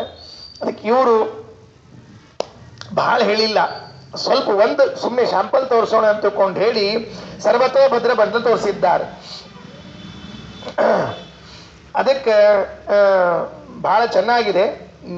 ನಾಳೆ ಆದರೆ ಇದನ್ನ ಬರೆದು ತೋರಿಸ್ತೀನಿ ನಿಮಗೆ. ನಾಳೆ ದಿವಸ ಬರೆದು ತೋರಿಸೋಣಂತೆ. ಸಮಾನಯ ಯಾನ ಮಾಸ ಮಾಯಯ ತತಯಾಯಮ ನಯಾಸನ ನಾಸಯಾನ ಯಾತನ ಲಲದಾತಯ. ಅರ್ಥ ಏನಿದಕ್ಕೆ? ಏನ್ ಭಾಳ ಗದ್ಲದ್ರಿ ಇದಕ್ಕೆ ಅರ್ಥ. ಎಷ್ಟು ಗದ್ಲದ ಅಂತಂತಂದ್ರೆ ನೋಡ್ರಿ, ಆಚಾರ್ಯ ಪ್ರವಚನಕ್ಕೆ ವಿರುದ್ಧವಾಗಿ ಪ್ರವಚನ ಮಾಡ್ಲಿಕ್ಕೆ ಶುರು ಮಾಡಿದ್ರಂತ ಕೆಲವರೆಲ್ಲ ಕುತ್ಕೊಂಡು. ಏನು ಇಲ್ಲಿಲ್ಲ, ಈ ಮಧ್ವರಾಯರು ಹೇಳ್ತಾ ಇದ್ದಾರಲ್ಲ ಹಾಗಿಲ್ಲ ಜಗತ್ತು, ಬುದ್ಧಿಪೂರ್ವಕವಾಗಿ ಇಲ್ಲ. ಮತ್ತೇನಾಗಿದೆ? ಸಮಾನಯ ಯಾ ಅನಮ ಆಸ ಮಾಯಯ ತತಯಾಯಮ. ಮಾಯೆಯ ಈ ಜಗತ್ತಿನ ತುಂಬ ಮಾಯೆ ತುಂಬಿಕೊಂಡಿದೆ, ಮಾಯೆ ತುಂಬಿಕೊಂಡಿದೆ ಈ ಜಗತ್ತಿನ ತುಂಬ. ಯಾಕೆ ಅಂದ್ರೆ ವೇದ ಪ್ರಮಾಣವನ್ನ ಹೇಳಿದ್ರವರು. ಇಂದ್ರೋ ಮಾಯಾಭಿ ಪುರುರೂಪ ಈಯತೆ. ಈ ಇಂದ್ರ ಅಂದ್ರೆ ದೇವರೇನಿದ್ದಾನ ಮಾಯಾಭಿ, ಮಾಯೆಯಿಂದ ಈ ಜಗತ್ತನ್ನ ಮಾಡಿದ್ದ, ಅರ್ಥಾತ್ ಮಾಯೆಯಿಂದ ಈ ಜಗತ್ತಾಗಿದೆ ಅಂತ. ಆ ಯಾವ ಪ್ರಮಾಣವನ್ನು ಹೇಳಿದರೂ ಕೂಡ ಕೆಲಸ ಆಗಲಿಲ್ಲ. ನೋಡ್ರಿ, ಯಾವ ವ್ಯಾಖ್ಯ, ಯಾವ ಆಚಾರ್ಯರ ಪ್ರವಚನವೂ ಸಮಾನಯ, ಅವರು ಏನು ಪ್ರಮಾಣವನ್ನ ಕೊಟ್ಟರೂ ಕೂಡ ಅವೆಲ್ಲವೂ ಪ್ರಮಾಣ ಆಭಾಸ, ಅಂದ್ರೆ ಪ್ರಮಾಣ ಅಲ್ಲ, ಪ್ರಮಾಣದಂತೆ ತೋರ್ತಾವ. ಕೆಲ ಹಂಗಿರ್ತಾವ್ರಿ, ಪ್ರಮಾಣ ಏನು ಅನ್ನೋ ಹಂಗಿರ್ತಾವ, ಪ್ರಮಾಣ ಇರಂಗಿಲ್ಲವು. ಪ್ರಮಾಣ ಆಭಾಸ ಅಂತ ಕರಿತಿರ್ತಾರೆ ಅದಕ್ಕೆಲ್ಲ. ಹಂಗ ಪ್ರಮಾಣದ ಆಭಾಸಗಳನ್ನ ಕೊಟ್ಟಿದ್ದಾರೆ. ಅದು ತಥಯ ಮಾಯೆಯ, ಎಲ್ಲ ಕಡೆಗೆ ವ್ಯಾಪಿಸಿರುವಂತಹ ಮಾಯೆಯಿಂದ ಅನಾಮ ಬಗ್ಗಿಸ್ಲಿಕ್ಕಾಗಲಿಲ್ಲ. ಅಂದ್ರೆ ಆಚಾರ್ಯ ಉಪನ್ಯಾಸವನ್ನ ಕೆಡಿಸಿ ಸೋಲಿಸಿ ಬಿಡೋಣ ಅಂತ ಆಗಲಿಲ್ಲ. ಮತ್ತೆಂತಹದ್ದು ಆಚಾರ್ಯ ಉಪನ್ಯಾಸ ಅಂದ್ರೆ ಆಯಾಮ ಅಸದೃಶ. ಅವರು ಮಾಡಿರುವಂತಹ ಉಪನ್ಯಾಸಕ್ಕೆ ಇನ್ನೊಂದು ಉಪನ್ಯಾಸ ಸರಿಸಾಟಿಯಲ್ಲ. ಯಾವ ಉಪನ್ಯಾಸವು ನಯಾಸನ, ನೀತಿಯಿಂದ ನ್ಯಾಯಗಳಿಂದ ಕೂಡಿರುವಂತಹದಿತ್ತು ಅಂಥದ್ದು. ಅಥಯ ಇದಕ್ಕೆ ವಿರುದ್ಧವಾದದ್ದು ಯಾವುದನೋ ಅದು ಅಲಲನ, ಸುಖವಾಗಿ ಇರ್ಲಿಕ್ಕೆ ಸಾಧ್ಯ ಇಲ್ಲ, ಯಾತನ ದುಃಖವನ್ನೇ ಪಡ್ತೀವಿ. ಅಂದ್ರೆ ಜೀವಬ್ರಹ್ಮರ ವಿಷಯದಲ್ಲಿ ಭೇದ, ಸರ್ವೋತ್ತಮತ್ವ ಇತ್ಯಾದಿ ವಿಚಾರಗಳನ್ನು ತಿಳಿಯದೆ ಕೇವಲ ಜೀವಬ್ರಹ್ಮರು ಅಭಿನ್ನರು, ಜಗತ್ತು ಮಾಯಾಕಲ್ಪಿತ, ಆಮೇಲೆ ಇಬ್ರು ಬ್ರಹ್ಮ ಇದ್ದಾನೆ, ಸಗುಣ ಬ್ರಹ್ಮ ನಿರ್ಗುಣ ಬ್ರಹ್ಮ ಇತ್ಯಾದಿ ವಿಚಾರಗಳನ್ನು ತಿಳಿದುಕೊಂಡ್ರೆ ಅದರಿಂದ ಒಳ್ಳೆಯದಾಗೋದಿಲ್ಲ, ಸುಖ ಬರೋದಿಲ್ಲ, ಕೆಟ್ಟದ್ದೇ ಆಗತ್ತೆ, ಅಂಧನ್ ತಮಸ್ಸಾಗತ್ತೆ ಎನ್ನುವಂತಹ ಅಭಿಪ್ರಾಯವನ್ನು ಈ ಶ್ಲೋಕದಲ್ಲಿ ಹೇಳಿದ್ದಾರೆ. ನಾವೇನ್ ನಿತ್ಯ ಪ್ರವಚನದಲ್ಲಿ ಕೇಳ್ತೀವಿ ಅದೇ ವಿಚಾರ ಏನ್ ಬೇರೆ ಇಲ್ಲ. ಆದ್ರೆ ಬಂಧ ಚೆನ್ನಾಗಿದ್ರಿಂದ ಇದನ್ನ ಹೇಳ್ಬೇಕಾಗಿತ್ತು ಅಷ್ಟೇ ಕೆಲಸ. ಸಮಾನಯ ಯಾನಮಾಸ ಮಾಯ ತತಯಾಯಮ ನಯಾಸನ ನಾಸಯಾನ ಯಾತನ ಲಲನಾತಯ. ಏನ್ ಮಾಡೋದು? ಒಂದ್ ಹಿಂಗ್ ಉದ್ದಕ್ಕೆ ಹಿಂಗ್ ಬರೆಯೋದು, ಒಂದ್ ಹಿಂಗ್ ಬರೆಯೋದು, ಆಮೇಲೆ ಎರಡನೇ ಅಕ್ಷರ ಬಿಟ್ಟುಕೊಳ್ಳಿ ಮತ್ತೆ ಮುಂದಿನ ಅಕ್ಷರ ಬರ್ಕೋತ ಹೋಗೋದು.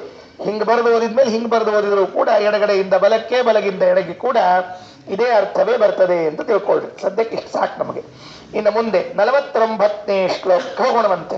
ಬರೇ ಪ್ರವಚನ ಆತು ಪಾಠ ಆತು, ನಮಗೇನು ಕಠಿಣ ಆಗ್ಲಿಲ್ಲ ಅಂತ ಹಿಂಗಾಗಬಾರ್ದು ಅಂತ ಗೊತ್ತಾಗಿ ಪಂಡಿತಾಚಾರ್ಯರು ಒಂದು ಸ್ವಲ್ಪ ಚಾಷ್ಟಿ ಮಾಡಿದ್ರು, ಮತ್ತೆ ಈಗ ಚೇಂಜ್ ಮಾಡಿದ್ರು. ಎಲ್ಲಿಗೆ ಬಂದ್ರು ಅಂದ್ರೆ 49 ಪ್ರಾಜ್ಞೋ ರಾಜ್ಞಾಂ ತ್ರಿದಿವ ಪದವೀಂ ಕೌರವಂ ಕ್ಷೇತ್ರಮಾಪ್ತಃ ಸಸ್ಮಾರಾತಸ್ವವಿಹೃತಿ ಪತದ್ಧಸ್ತಿ ಯುದ್ಧೋತ್ಸವಾನಾಂ ಸತ್ಯಾತ್ಮಾದ್ಯೈರಿಹ ಪರಿವೃತೋ ಭಾವಿ ಮಾರೀಚ ದೃಗ್ಭಿಃ ವಿಸ್ಮೈರೈಸ್ವೈರ್ನಿಜರ್ಪತನೋ ಹೇತಿ ದೃಷ್ಟ್ಯಾತಿ ತುಷ್ಟೈಃ.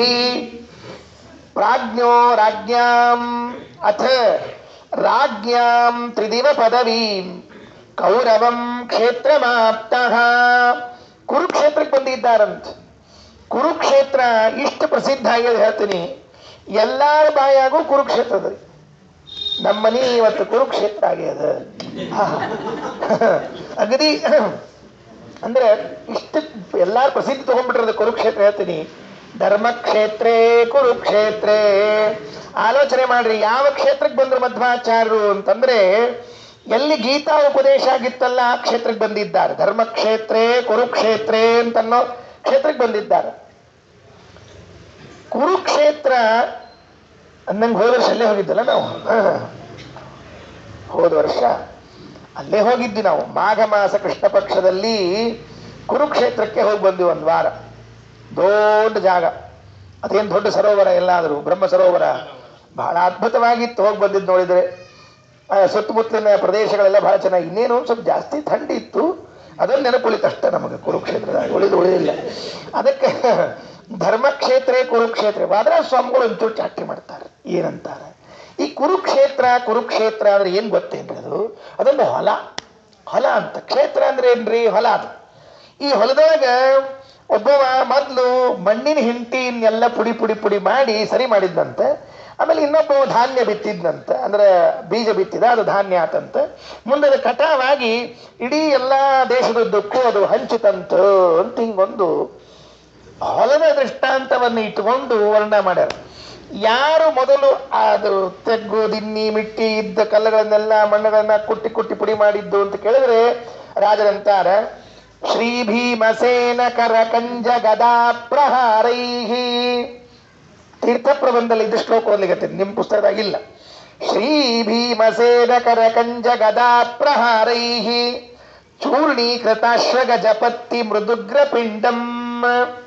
ಭೀಮಸೇನ್ ದೇವ್ರ ಗದಾ ತಗೊಂಡು ಆ ಕೌರವರ ಸೈನ್ಯದಲ್ಲಿದ್ದ ವಾನಿ ಒಂಟಿ ಕುದುರಿ ಕಾಲಾಳು ರಥದಾಗ ಬಂದವರೆಲ್ಲಾರನು ಪಟ ಪಟ ಪಟ ಹೊಡಿತಿದ್ರೆ ಹೆಂಗ್ ಕಾಣಿಸ್ತಿತ್ತು ಅಂದ್ರೆ, ಈ ರೈತೊಬ್ಬವ ಹೊಲದಾಗಿನ ಮಣ್ಣಿನ ಪುಟ್ಟಿ ಪುಟ್ಟಿ ಪುಡಿ ಪುಡಿ ಮಾಡ್ಬೇಕಲ್ಲ ಹಂಗೆ ಕಾಣಿಸ್ತಿತ್ತಂತ. ಹೆಂಗೆಂಗ್ ಕಾಣಿಸ್ತಾವೋ ಏನು ವಾದರಾಜ ಸ್ವಾಮಿಗಳಿಗೆ. ಶ್ರೀ ಭೀಮಸೇನ ಕರ ಕಂಜ ಗದಾ ಪ್ರಹಾರೈಹಿ ಚೂರ್ಣೀಕೃತಾಶ್ವ ಗಜಪತ್ತಿ ಮೃದಗ್ರ ಪಿಂಡಂ.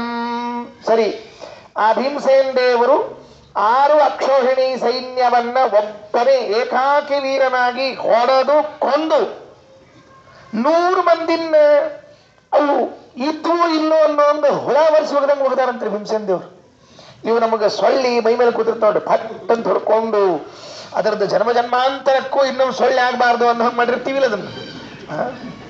ಅಕಸ್ಮಾತ್ ಅದೇನು ಅರ್ಧಂಬರ್ಧ ಆಗಿಬಿಟ್ರೆ ಅದಕ್ಕೆ ಅದನ್ನು ಸುಭಾಷಿತ ಶ್ಲೋಕದಲ್ಲಿ ಶತ್ರುಶೇಷ ಋಣಶೇಷ ಅಗ್ನಿಶೇಷ ಉಳಿಸಬಾರ್ದು ಅಂತ ಹೇಳಿ ಕೂಡ ಉಳಿಸ್ಬೋದು ಅದನ್ನು.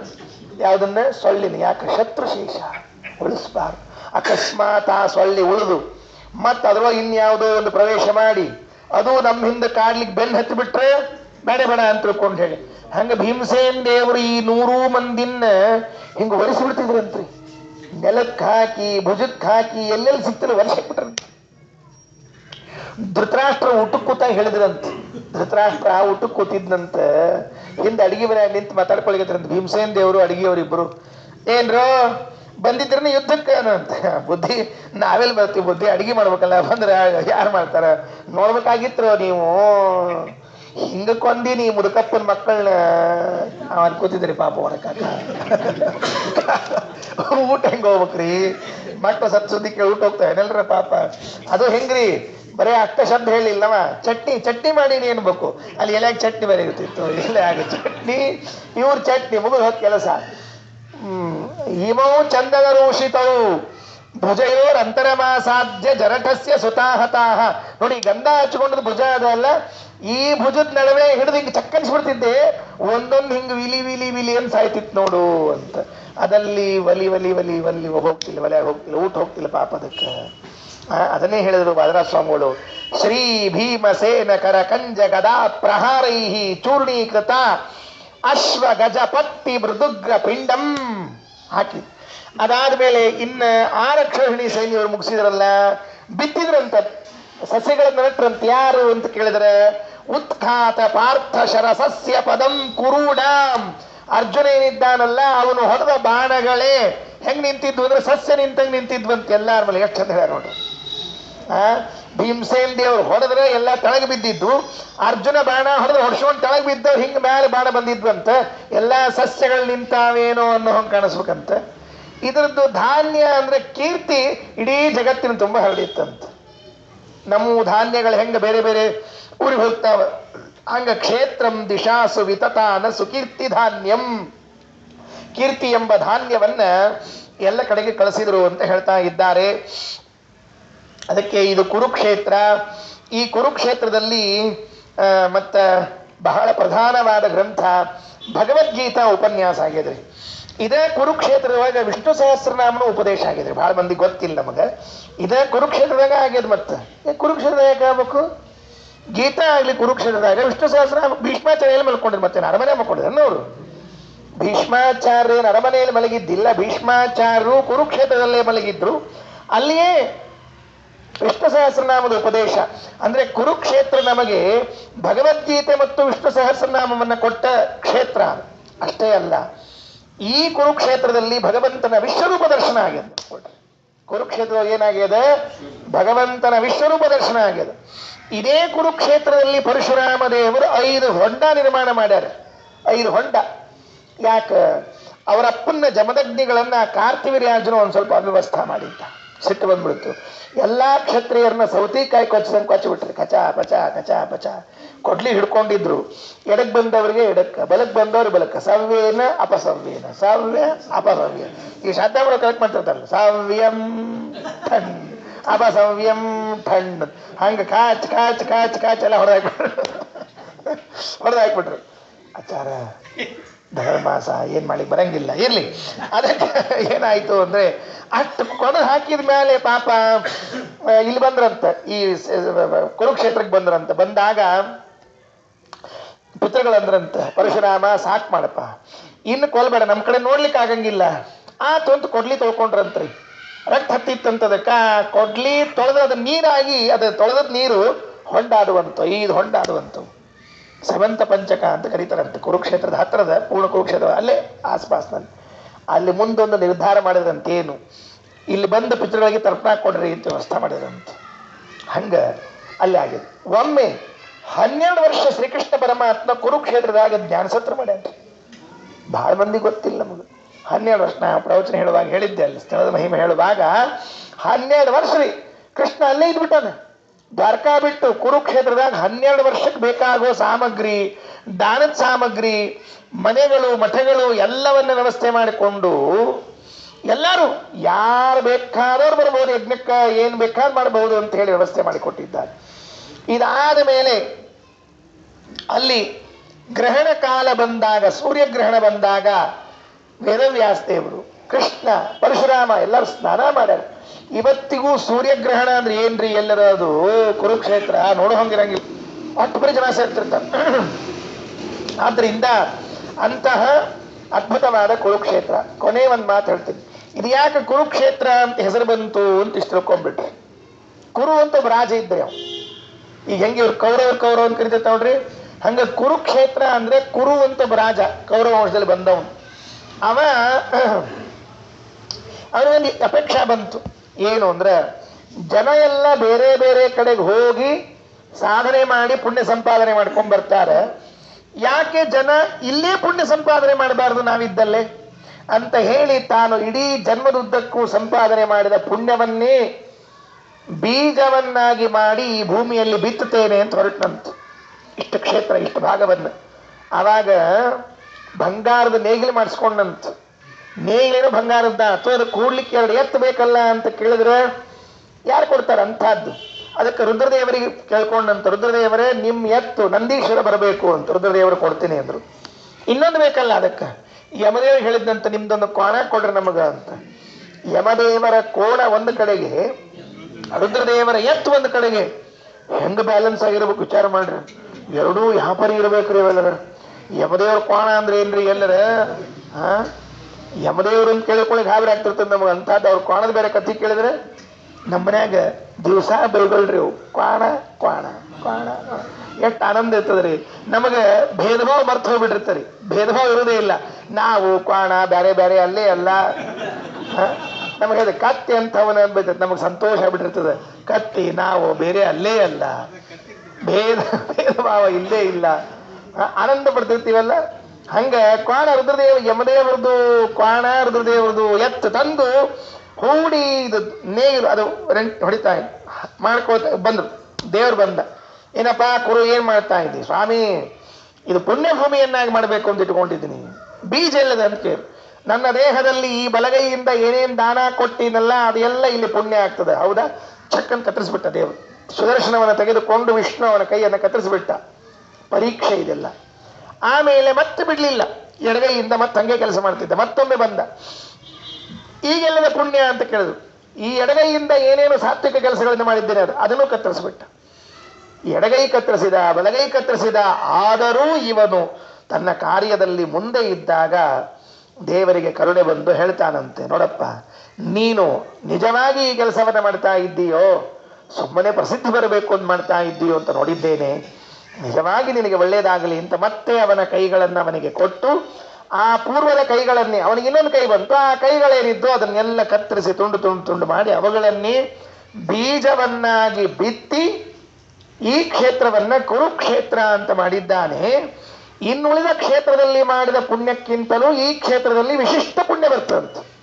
ಬೇರೆ ಕಡೆಗೆ 1 ರೂಪಾಯಿ ಕೊಟ್ರೆ 1 ರೂಪಾಯಿ ಪುಣ್ಯ ದಾನದ್ದು, ಕುರುಕ್ಷೇತ್ರದಾಗ ಕೊಟ್ರೆ 100 ಪಟ್ಟು 1000 ಪಟ್ಟು ಅಂಥೇಳಿ 1 ರೂಪಾಯಿ ಕೊಡಬಾರ್ದಲ್ಲಿ ಕರ್ಕೊಂಡು ಹೋಗಿ ಆಚಾರ ಬರ್ರಿಪಾ ಮತ್ ಮನೆ ಪ್ರವಚನದಾಗ ಹೇಳಿದ್ರಿ ಬರ್ರಿ ಅಂತೇಳಿ ಇಲ್ಲಿಂದ 20,000 ರೂಪಾಯಿ ಖರ್ಚು ಮಾಡ್ಕೊಂಡು ಕರ್ಕೊಂಡು ಹೋಗಿದ್ರಿ ಆಚಾರನ ಕುರುಕ್ಷೇತ್ರದಾಗ 1 ರೂಪಾಯಿ ನಾಣ್ಯ. ಯಾಕೆ ನೀವೇನ್ ಹೇಳಿ ಪ್ರವಚನದಾಗ 1 ಕೊಟ್ರು 100 1000 ಅಂತ ಆಚಾರ ತಗೊಳ್ರಿ ಕೊಟ್ರೆ ಆ 1 ರೂಪಾಯಿ ಕಾಯಿನ್ ಬಾಕ್ಸು ಇಲ್ರಿ. ಈಗ ಹಾಕಿ ಫೋನ್ ಮಾಡಿ ಹೋಗೋಣ ಮನೆಗೆ ಫೋನ್ ಮಾಡಿ ಇಲ್ಲಪ್ಪಾ ಮತ್ತೆ ಹಿಂಗ ಹೊಳೆ ಬರ್ಲಿಕ್ಕೆ ರೊಕ್ಕ ಇಲ್ಲ ಅಂತ ಕಾಯಿನ್ ಬಾಕ್ಸು ಇಲ್ಲ, ಮುಗಿದು ಹೋಗ್ಬಿಟ್ಟಾವ ಈಗ.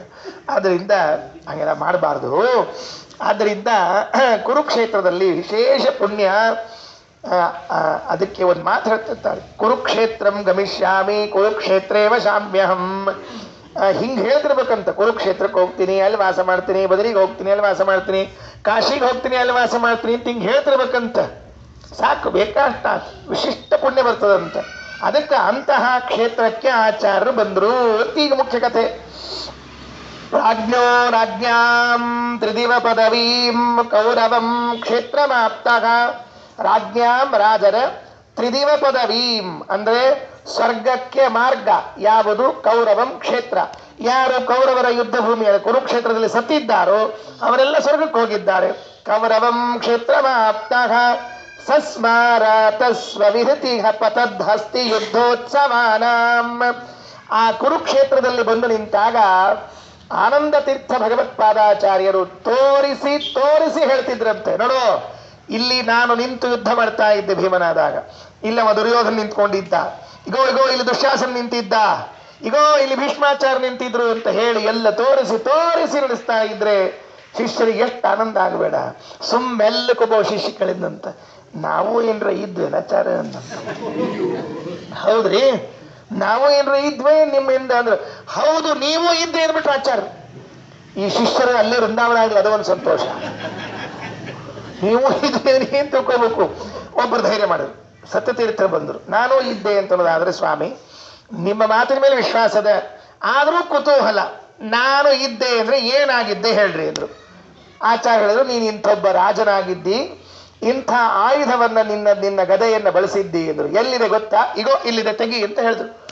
ಆಚಾರ್ಯರು ಜಾಗವನ್ನ ಅಗೆಸಿ ಅಲ್ಲಿ ಸತ್ಯತೀರ್ಥರ ಗದೆಯನ್ನ ತೆಗೆದು ತೋರಿಸಿದ್ರಂತೆ, ಇದೇ ತಗೊಂಡು ನೀನು ಯುದ್ಧ ಮಾಡ್ತಾ ಇದ್ದಿ ಅಂತ ಹೇಳಿದ್ಕೊಂಡು. ಏನು ಆನಂದ ಆಗಬೇಡ್ರಿ, ಗುರುಗಳು ಹಿಂಗಿದ್ದಾರೆ ಅಂತ ಗೊತ್ತಿರ್ಲಿಲ್ಲ. ಯಾರು ಸಾಷ್ಟಾಂಗ ಬಿದ್ರು, ಉಳಿದವ್ರು ಸುಮ್ ಕೊಡ್ತಾರೇನ್ರಿ? ಮತ್ ನಾವು ಅಂದ್ರು, ನಾವು ಗುರುಗಳಂದ್ರು ಅವರು, ಗುರುಗಳಂದ್ರು ನಾವು ಹರಿಗೋಲು ನದಿ ಎಲ್ಲ ಬರ್ರಿ ಅಂದ್ರು. ಅವ್ರಿಗೂ ತೋರಿಸಿದ್ರು, ಎಲ್ಲಾರ ಆಯುಧಗಳನ್ನ ತೋರಿಸಿ ಪುನಃ ಅಲ್ಲೇ ಹಾಕಿ ಮುಚ್ಚಿಸಿ ಬಂದ್ರು ಆಚಾರ. ಇದು ಆಚಾರ ಮಾಡಿರುವಂತಹ ಅದ್ಭುತ ಕೆಲಸ. ಈ ಶಿಷ್ಯರಂದ್ರು ಬದರಿ ಯಾತ್ರಾಕ್ ಹೋಗಿದ್ವಿ ಅಂತ ತಿಳ್ಕೊಂಡಿದ್ವಿ, ನಾವು ಬದರಿ ಯಾತ್ರೆ ಮಾಡಿ ಬರಲಿಲ್ಲ, ಅನಂತ ಜನ್ಮದ ಯಾತ್ರೆಯನ್ನು ಮುಗಿಸಿ ಬಂದಿದ್ದೀವಿ ಅಂತ ಗೊತ್ತಾಯ್ತು ನಮ್ದೀಗ. ಯಾಕೆ ಅನಂತ ಜನ್ಮದ ಯಾತ್ರೆ ಮುಗೀತು ಅಂದ್ರೆ ವಾಯುದೇವರ ಜೊತೆಗೆ ಬಂದಿದ್ದೀವಿ ಅಂದ್ರೆ ಇದು ಕೊನೆ ಯಾತ್ರೆ. ಇನ್ ಮತ್ತೆ ಹೊಸ ಯಾತ್ರೆ ಇರೋದಿಲ್ಲ ನಮ್ಮ ಜೀವನದಲ್ಲಿ. ಇನ್ನೇನಿದ್ರು ಸ್ಟೇಷನ್ ಬಂದದ್ದೇ ಇಳಿದದ್ದೇ ಅಷ್ಟೇ ಕೆಲಸ. ಪ್ರಾಜ್ಞೋ ರಾಜ್ಞಾಂ ತ್ರಿದಿವ ಪದವೀಂ ಕೌರವಂ ಕ್ಷೇತ್ರಮಪ್ತಃ ಸಸ್ಮಾರಾತ ಸ್ವವಿಹೃತಿ ಪತದ್ಧಸ್ತಿ ಯುದ್ಧೋತ್ಸವಾನಾಂ ಸತ್ಯಾತ್ಮಾದ್ಯೈರಿಗ ಪರಿವೃತೋ ಭಾವಿ ಮಾರೀಚ ದೃಗ್ಭಿಃ ವಿಸ್ಮೇರೈ ಸ್ವೈರ್ನಿ ಜನಪದನೋ ಹೇತಿ ದೃಟ್ಯಾದಿ ದುಟ್ಟೈಃ. ಅಲ್ಲಿ ಈಗ ಕುರುಕ್ಷೇತ್ರ ಎಲ್ಲ ಅಡ್ಡಾಡ್ಕೊಂಡು ಬರ್ತಿರುವಾಗ ಒಬ್ಬರು ಸ್ವಾಮಿಗಳು ಹಿಡಿದು ಬಿಡು ಕುತ್ಕೊಂಡು ಜಪ ಮಾಡ್ತಾ ಇದ್ರಂತ. ಸ್ವಾಮಿಗಳು ಜಪ ಮಾಡ್ತಾ ಇದ್ರು. ಇವರು ಪಾಪ ಒಬ್ಬ ಸ್ವಾಮಿಗಳು ಇನ್ನೊಬ್ಬ ಸ್ವಾಮಿಗಳು ಕಂಡಾಗ ನಮಸ್ಕಾರನೋ ಚಮತ್ಕಾರನೋ ಏನೋ ಒಂದು ಹೇಳಬೇಕು ಅಂತ ಹೇಳಿ ಅವರನ್ನ ಬಹಳ ಕುತೂಹಲದಿಂದ ವಿಚಾರಿಸ್ಲಿಕ್ಕೆ ಹೋದ್ರೆ ಮಧ್ವಾಚಾರ್ಯರು ಹೋಗ್ಬೇಡ್ರಿ ಅವನ ಹತ್ರ ಅಂತ ಹೇಳಿದ್ರು. ಈ ಶಿಷ್ಯರಿಗೆ ಗಾಬ್ರ. ಸಾಮಾನ್ಯವಾಗಿ ಮಧ್ವಾಚಾರ್ಯ ಎಲ್ಲೇ ಹೋದ್ರು ನೀವು ಇವ್ರಿಗೆ ನಮಸ್ಕಾರ ಮಾಡ್ರಿ, ಅವರಿಗೆ ಭೇಟಿ ಆಗ್ರಿ, ಇದು ಮಾಡ್ಕೊಡ್ರಿ ಅಂತಾರ. ಇವತ್ತೇನಿಲ್ಲಿ ಸ್ವಾಮಿಗಳು ಕೂತ್ಕೊಂಡಿದ್ರೆ ಬೇಡ ಅಂತಾರಲ್ಲ ಅಂದ್ರೆ ಅತ್ಯಂತ ಸ್ಪಷ್ಟವಾಗಿ ಹೇಳಿದ್ರಂತೆ. ಅಲ್ಲಿ ಕುಳಿತವ ಸ್ವಾಮಿ ಅಲ್ಲ, ಅವನು ಸಜ್ಜೀವಿ ಅಲ್ಲ, ಅವನೊಬ್ಬ ದುರ್ಜೀವಿ. ಯಾರು ಗೊತ್ತಾ? ಭಾವಿ ಮಾರೀಚ ದೃಗ್ಭಿಹಿ. ಮುಂದೆ ಮಾರೀಚನಾಗಬೇಕು ಅಂತ ಹೀಗೆ ತಪಸ್ಸಿಗೆ ಕುಳಿತಿದ್ದಾನೆ. ಏನ್ರಿ ಎಲ್ಲರೂ ಯಾವಾಗ ಮಾರೀಚ ಆಗ್ಬೇಕು? ಏನ್ ಪರಿಸ್ಥಿತಿ? ಹಿಂದೆ ರಾಮಾಯಣದಾಗ ಒಬ್ಬ ಮಾರೀಚ ಅಂತ ಬಂದಿದ್ದರೆ ಅವ ಹಳಿ ಮಾರೀಚ. ಇವ ಅಪ್ಕಮಿಂಗ್ ಮಾರೀಚ. ಇವ ನೆಕ್ಸ್ಟ್ ಹೊಸ ಮಾರೀಚ ಬರ್ಬೇಕಾಗ್ಯದ. ಅವ ಅಂದ್ರೆ ದೈತ್ಯರಲ್ಲೂ ಕೂಡ ಒಂದು ಗಣ ಅದ. ಅವರು ಕೂಡ ಪ್ರತಿ ಕಲ್ಪದಲ್ಲಿ ಏನ್ ಮಾಡ್ತಾರ, ಸಾಧನ ಮಾಡಿಕೊಂಡು ಮುಂದೆ ಮಾರೀಚನೋ ಆಮೇಲೆ ಅವ ಇನ್ಯಾರೋ ಮತ್ತವ ದುಶ್ಯಾಸನೋ ಇನ್ನೇನೋ ಆಗಿ ಬರ್ತಾರೋ. ಸಾಮಾನ್ಯದವರಲ್ರಿ ಅವ್.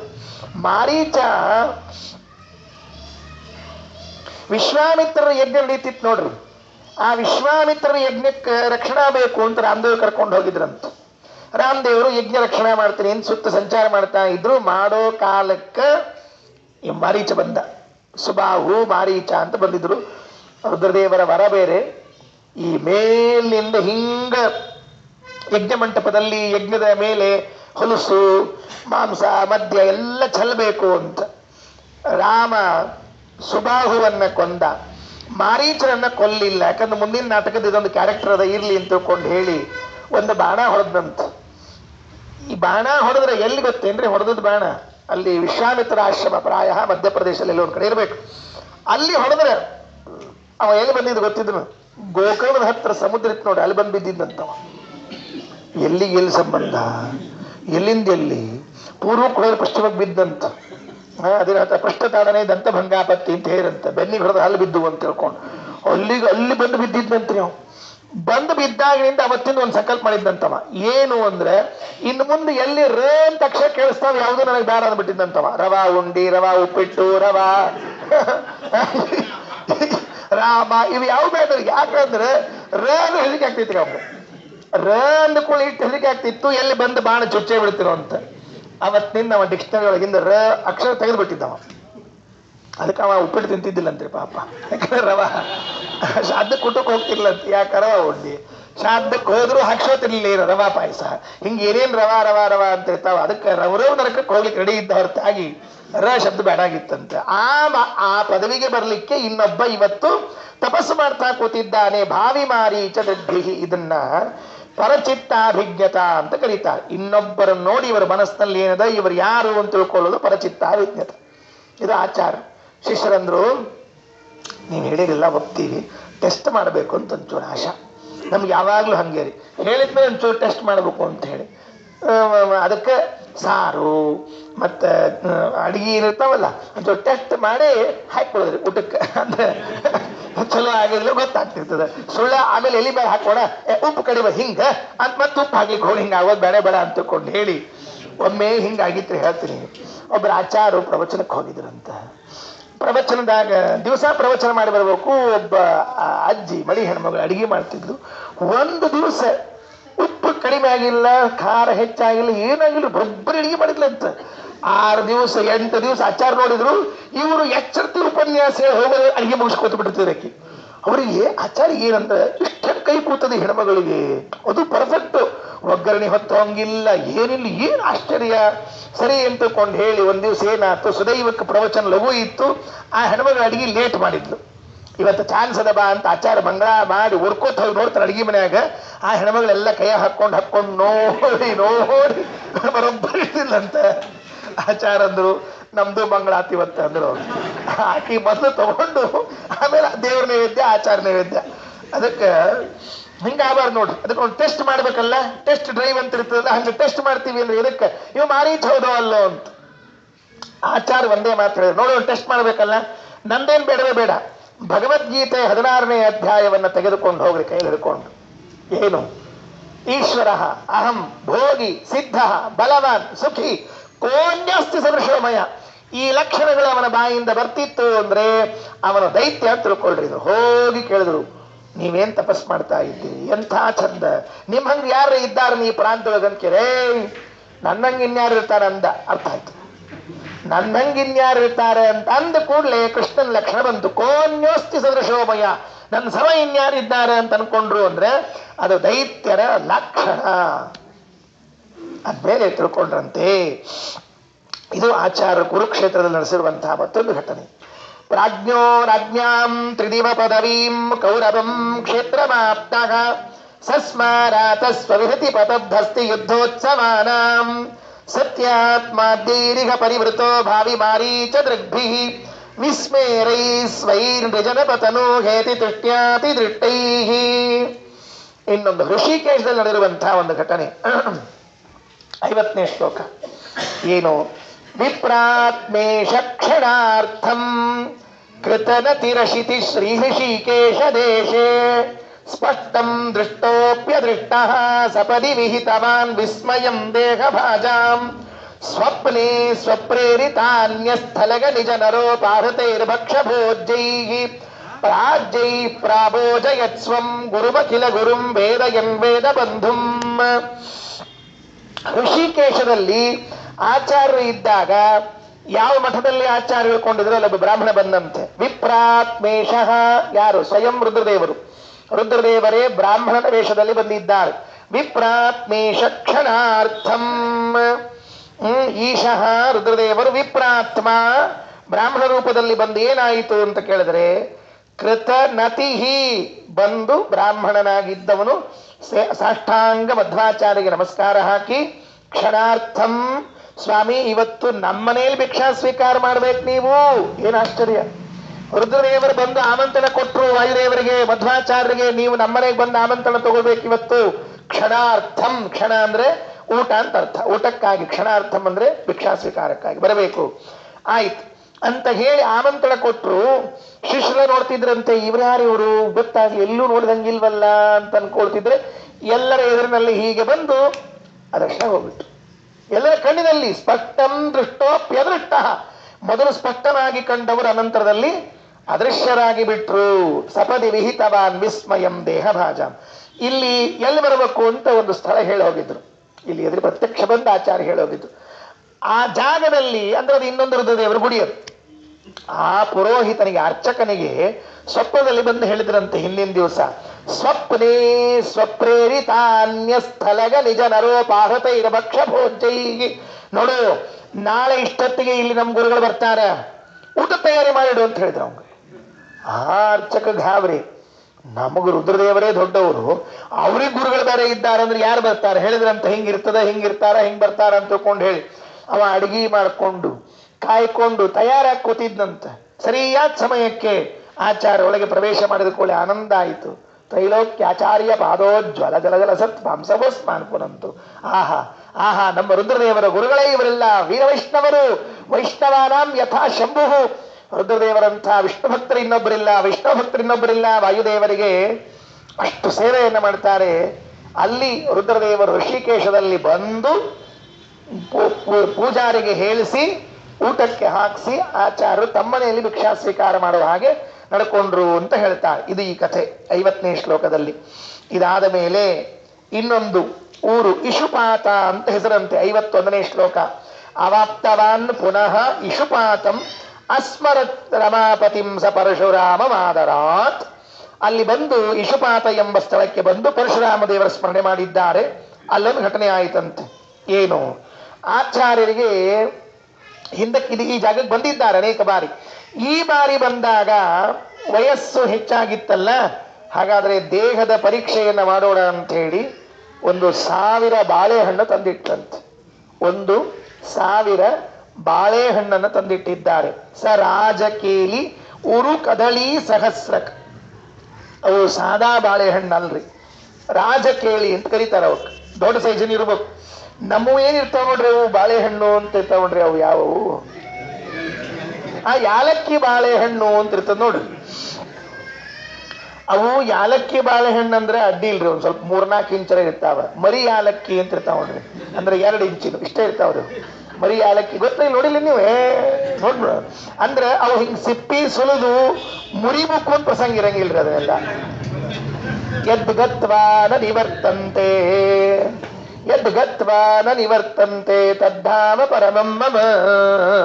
ಕೃಷ್ಣ ಹೇಳಿದ್ನಂತ, ಒಮ್ಮೆ ಒಳಗೆ ಹೋದ್ಮೇಲೆ ಹೊರಗೆ ಬರೋ ಪ್ರಸಂಗ ಇರಂಗಿಲ್ಲ ನೋಡು, ಅದು ನನ್ನ ಮನೆ ಅಂತ ತಿಳ್ಕೊ ಅಂತ. ಹಂಗಾದ್ರೆ ಈ ಯಾಲಕ್ಕಿ ಬಾಳೆಹಣ್ಣು ಒಮ್ಮೆ ಸುಳಿದು ಒಳಗೆ ಹಾಕೊಂಡ್ಬಿಟ್ರೆ ಹಲ್ನ್ಯಾಗ ಬರಂಗಿಲ್ಲ, ಇಲ್ಲಿ ಕಡಿಯಕ್ಕೆ ಹೊರಗೆ ಸೀದಾ ಒಳಗೆ ಹೋಗ್ಬಿಟ್ಟಿರ್ತದೆ. ಎದ್ದು ಗತ್ವ ನನಿವರ್ತಂತೆ, ಹಲ್ಲಿಗೆ ಬರಂಗೇ ಇಲ್ಲ ನೋಡ್ರಿ. ಅದು ಬರಬ್ಬರಿ ನಮ್ಮ ಬಾಯಲ್ಲಿ. ಏನದು ಯಾಲಕ್ಕಿ ಬಾಳೆಹಣ್ಣು? ಏನೇನೇನೇನ್ರಿ ಅವರು ನಮ್ಮ ಸ್ವಾಮಿಗಳ ಕಡೆ ರಘುಪ್ರಿಯ ಕಡೆ ಒಬ್ಬ ಇದ್ದರಿ, ಅವಂಗ ಒಂದು ಹುಚ್ಚು ತಿಂದುಬಿಟ್ಟ ಒಂದು ಬಾಳೆಹಣ್ಣು. ಹೇಳ್ತೀನಿ, ಇದ್ದು 2-3 ಡಜನ್ ಏನೋ ಇದ್ದು ಹಾಕ್ಕೊಂಡು ತಿಂದುಬಿಟ್ಟ. ಮುಂದೆ ಅವ ಸುಧಾರಿಸ್ಕೊಳ್ಳಿಕ್ಕೆ ಎಷ್ಟು ದಿವಸ ತಗೋತೋ ಏನೋ ದೇವರೇ ಪ್ರೀತಿ. ಯಾಕಂದ್ರೆ ಅವ ಹೇಳೋ ಹಂಗೆ ಸ್ಟೇಜೇ ಇದ್ದಿದ್ದಿಲ್ಲ. ಎಲ್ಲಿ ಮುಟ್ಟಿದ್ರು ಬಾಳೆಹಣ್ಣೆ ಹೊರಗೆ ಬರ್ಲಿಕ್ಕೆ ಎಲ್ಲಿ ಮುಟ್ಟಿದ್ರು.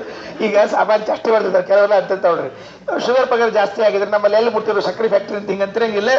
ಹಂಗ ಇವ್ ಎಲ್ಲಿ ಮುಟ್ಟಿದ್ರು ಬಾಳೆಹಣ್ಣಿನ ಫ್ಯಾಕ್ಟ್ರಿ, ಹಿಂಗೆ ಚೂಟಿದ್ರು ಬಾಳೆಹಣ್ಣು, ರಕ್ತ ಬರ್ತಿದ್ದಿಲ್ಲ ಅವನಿಗೆ, ಅಷ್ಟು ತಿಂದ್ಬಿಟ್ಟಿದ್ದಾವ. ಆದ್ರೆ ಇಲ್ಲಿ ನೋಡ್ರಿ ಎಷ್ಟು ಸ್ವಾರಸ್ಯದ ಅಂದ್ರೆ, ಆಚಾರ್ಯರಿಗೆ 1,000 ಬಾಳೆಹಣ್ಣನ್ನು ಕೊಟ್ರೆ ತದಾ ಆದದತ್ಯವಸಿತ ದತ್ತಮುತ್ತಮಂ, ಅದನ್ನ ಸ್ವೀಕಾರ ಮಾಡಿದ್ರು ಆಚಾರ್ಯರು. ಏನೇನು ಅತ್ತಿ ಅವಸಿತಿ ದತ್ತಂ, ಊಟ ಮುಗಿಯುವಾಗ ಭಿಕ್ಷಾವಸಾನದಲ್ಲಿ ಕೊಟ್ಟಿದ್ರು ಕೂಡ ಆಚಾರ್ಯರು ಸ್ವೀಕಾರ ಮಾಡಿದ್ದಾರೆ.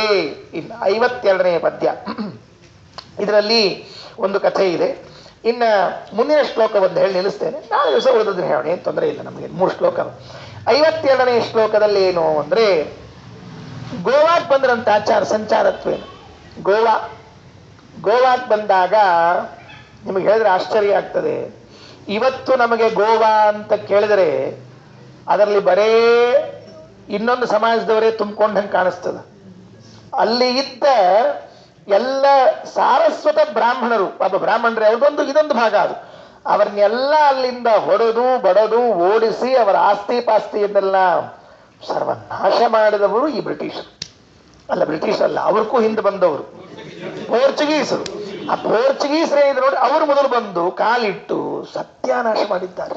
ಅದರ ಬಗ್ಗೆ ಎಷ್ಟು ದಾಖಲೆಗಳು, ಲೇಖನಗಳು ಓದಿದ್ರೆ ಕಣ್ಣಲ್ಲಿ ನೀರು ಬರುತ್ತೆ. ನಾನೊಂದು ಎಲ್ಲೋ ಮೊನ್ನೆ 2-3 ಕಥೆ ಕಾದಂಬರಿಗಳನ್ನು ಓದ್ತಾ ಇದ್ದೆ, ಅದೇ ವಿಷಯಕ್ಕೆ ಸಂಬಂಧಪಟ್ಟದ್ದು. ಹೆಂಗ ನಾಶ ಮಾಡ್ಯಾರ್ರಿ ಎಲ್ಲರ ಅಲ್ಲಿದ್ದವ್ರನ್ನ.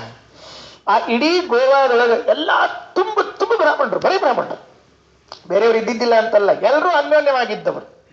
ನಿಮ್ಗೆ ಹೇಳಿ ಆಶ್ಚರ್ಯ ಆಗ್ತದೆ. ನಾ ಮೊದಲೇ ಸರ್ತಿ ಗೋವಾಕ್ಕೆ ಹೋಗಿದ್ದೆ, ರಾಯರ 15 ಪ್ರವಚನ ಕೇಳಿದ್ರು, ಹೋಗಿದ್ದೆ. ಅಲ್ಲೊಬ್ಬರು ಮನ್ಯಾಗ ಮಾಡ್ತಾರೆ, ಹೋದೆ. ನನಗೆ ನಾವು ಮೊದಲೇ ನಾವು ಇನ್ನೂ ಭಾಳ ಸಣ್ಣ ವಯಸ್ಸು, ಗೊತ್ತಿಲ್ಲ. ಸೊ ಹೋಗಿ ಇಳಿದು ಕೂಡಲೇ ಹಿಂದೊಂದೇನೋ ಗುಡಿ ಕಣ್ಣಂಗೆ ಕಾಣಿಸ್ತಾ ಅಂದೆ. ಹೆಂಗೆ ಇಳಿದು ಕೂಡಲೇ ದೇವ್ರ ಗುಡಿ ಮತ್ತು ಆನಂದ ಆತಲ್ಲ ಅಂತ ಹಿಂಗೆ ತಿರುಗಿ ಕೈ ಮುಗಿಲಿಕ್ಕೆ ಹೋಗ್ತೀನಿ. ಅಲ್ಲೇನಿತ್ತು ನಿಮ್ಗೆ ಗೊತ್ತಾಯ್ತು, ನೀನು ಹೆಚ್ಚಿಗೆ ಹೇಳಿಕ್ಕೆ ಹೋಗ್ಬಾರ್ದು. ನಿಂತಂಥದ್ದು ನೋಡಿ ನನಗೆ. ಆಮೇಲೆ ಅನ್ಕೊಂಡೆ ಇನ್ನು ಎಲ್ಲೂ ಕೈ ಮುಗಿಬಾರ್ದು ಅಂತ ನಿರ್ಧಾರ ಮಾಡ್ಕೊಂಡೆ. ಯಾಕಂದ್ರೆ ಎಲ್ಲಿ ಏನಿರ್ತಾವ ಗೊತ್ತಾಗಂಗಿಲ್ಲ. ಇಡೀ ಊರು ತುಂಬ ಓಣಿ ಬೀದಿ ಬರೀ ಇದೆ. ಇವತ್ತು ನೀವೇನು ರಾನ್ರಿ ನೋಡಂತ ಮೋಸ ಮಾಡ್ತಾರೆ, ಅನ್ಯಾಯ ಮಾಡ್ತಾರೆ. ಅವ್ರು ಮಾಡಿದ್ದು ಯಾರು ಕೇಳಬೇಕು? ಈಗ ಇದ್ದವ್ರೇನು ಮಾಡಿಲ್ಲ ಪಾಪ, ನಾ ಅವ್ರ ಬಗ್ಗೆ ಹೇಳ್ತಿಲ್ಲ.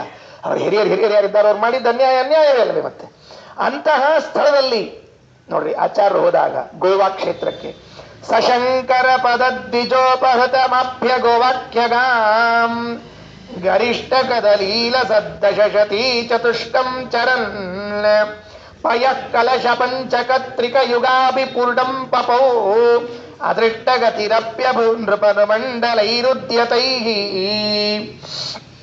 ಸಹ ಅಂದ್ರೆ ಆಚಾರ್ಯರು ಗೋವಾಖ್ಯಗಾಂ ಗೋವೆಗೆ ಬಂದಾಗ ಶಂಕರ ಪದದ್ವಿಜ ಉಪಹೃತಮಾಪ್ಯ, ಶಂಕರ ಎಂಬ ಹೆಸರಿನಿರುವಂತಹ ಒಬ್ಬ ಬ್ರಾಹ್ಮಣ, ಅವತ್ತು ಯಾರು ಬೇಕಾದರೂ ಇಟ್ಕೊಂಡಿರ್ತಿದ್ರು. ಅದಕ್ಕೆ ಯಾರ ಹೆಸರು ಇಟ್ಕೊಂಡ್ರು ನಮ್ಮ ಮಧ್ವಾಚಾರ್ಯದ ಅಬ್ಜೆಕ್ಷನ್ನೇ ಇಲ್ಲ. ಶಂಕರ ಅಂತ ಇಟ್ಕೊಂಡಾನ, ಶಿವ ಅಂತ ಇಟ್ಕೊಂಡಾನ, ಹಂಗ ಹಿಂಗ ಇವೆಲ್ಲ ಏನು ಹುಚ್ಚುಚ್ಚಾರ ಇವೆಲ್ಲ.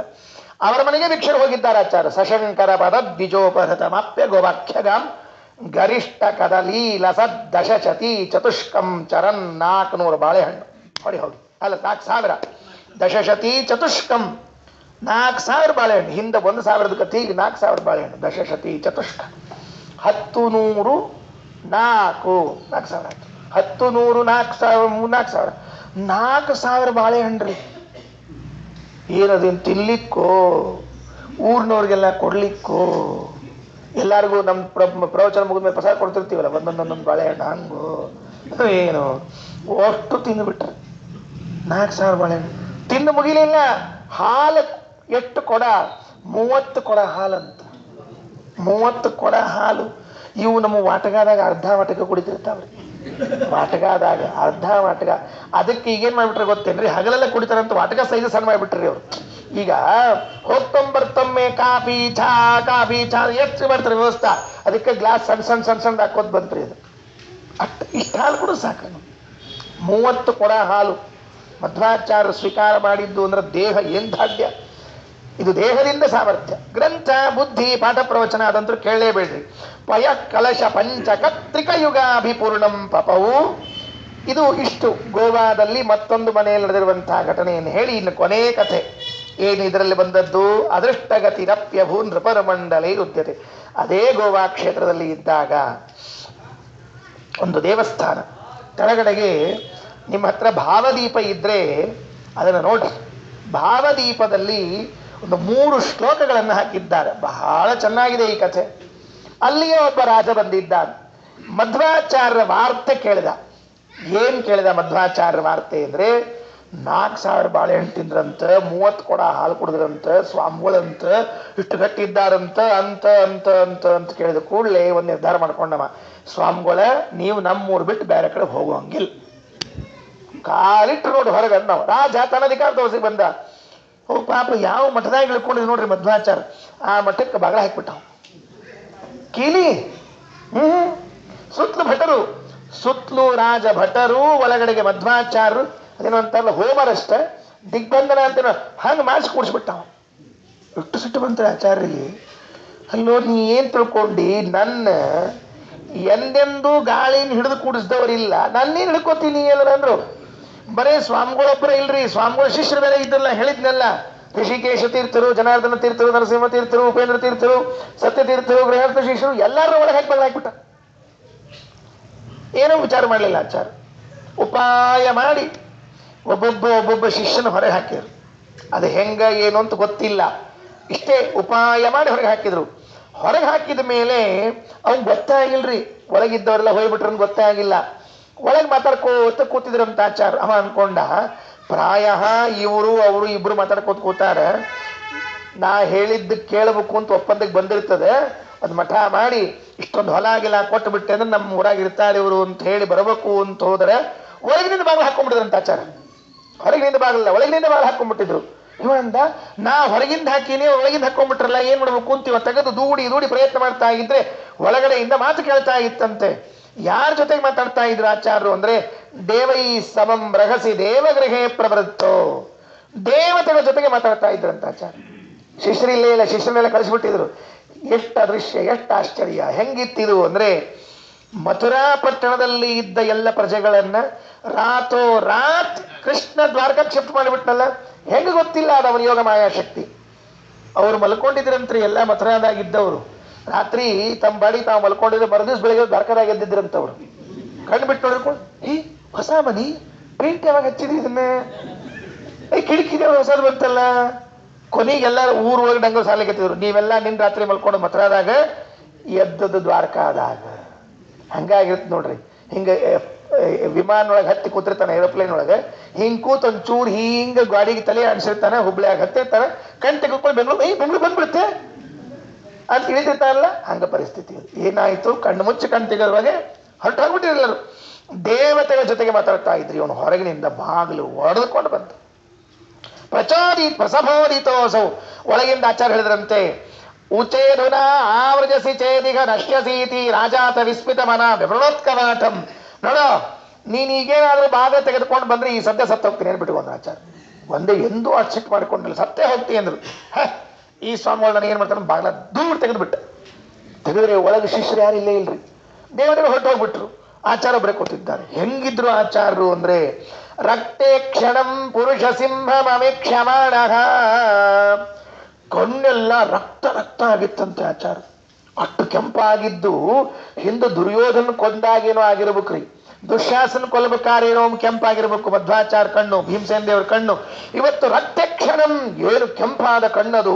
ಪುರುಷ ಸಿಂಹಂ ಅವೇಕ್ಷಮಾಣ. ಅಯ್ಯೋ ಅವನಂದ, ಭಯ ನಿಜ ಪುರೋಹಿತ ವಾಕ್ವಯಚ. ನಮ್ಮ ಪುರೋಹಿತರು ಕರ್ಕೊಂಬರ್ಲಿ, ಅವನೇ ಪುರೋಹಿತರು ಕರ್ಕೊಂಬರ್ರಿ ಅಂತ ಆಚಾರ್ಯರು ಕೆಂಪು ಕಣ್ಣು ಮಾಡಿ ಆ ಮಠದ ದಂಡೆಯ ಮೇಲೆ ಕುತ್ಕೊಂಡಿದ್ರೆ ಓಡಿ ಬಂದ್ರು ಪುರೋಹಿತರು. ಅಡ್ಡ ಬಿದ್ರು, ನಮಸ್ಕಾರ, ತಪ್ಪಾತು, ಚಮತ್ಕಾರ. ಇಲ್ಲಿ ನಾ ಹೇಳಿದ್ದೆ ಬಾಗಿಲು ತೆಗೆದು ಬಿಡಬೇಡ ಸಾಯ್ತಿ ಅಂತ ಹೇಳಿದ್ದಿ. ಕ್ಷಂತವ್ಯಮಿತ್ಯ ಸಕೃತ ದಾನಮಿತಿ ದ್ವಿಜೇಸೌ. ತಪ್ಪಾಯಿತು, ಕ್ಷಮಾ ಮಾಡ್ರಿ ಅಂತ ಕೇಳಿಕೊಂಡ್ರೆ ಆಚಾರ್ಯರಂದ್ರು ಇಲ್ಲ, ಸಾಯೋದು ಹೌದು ನಿಶ್ಚಿತ.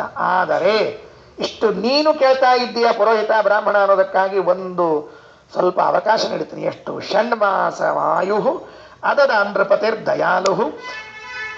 6 ತಿಂಗಳು ಮಾತ್ರ ಬದುಕ್ತಾನೆ ಇವನು. ಈಗ ಸಾಯಲ್ಲ, ಇನ್ನು 6 ತಿಂಗಳು ಬದುಕ್ತಾನೆ. 6 ತಿಂಗಳಾದ್ಮೇಲೆ ಇವನು ಸಾಯ್ತಾನೆ ಅಂತ ತಿಳಿದುಕೊಂಡು ಆಚಾರ್ಯ ಹೇಳಿಬಿಟ್ರು. ಅವನಿಗೆ ಹುಚ್ಚಿಡ್ದು ಹೋಯ್ತು, ತಲೆ ಕೆಟ್ಟು ಹೋಯ್ತು, ಯಾಕಾದ್ರೆ ಈ ಕೆಲಸ ಮಾಡಿದೆ ಅಂತ. ಆಚಾರ್ಯರು ಅಲ್ಲಿಂದಲೇ ಅದೃಶ್ಯರಾಗಿ ಹೊರಟು ಹೋಗ್ಬಿಟ್ರು ಮಠದಿಂದ. ಎಲ್ಲಿ ಹೋದ್ರು, ಹೇಗೆ ಹೋದ್ರು, ಶಿಷ್ಯರು ಎಲ್ಲಿ ಹೋದ್ರು ಗೊತ್ತೇ ಆಗಲಿಲ್ವಂತೆ.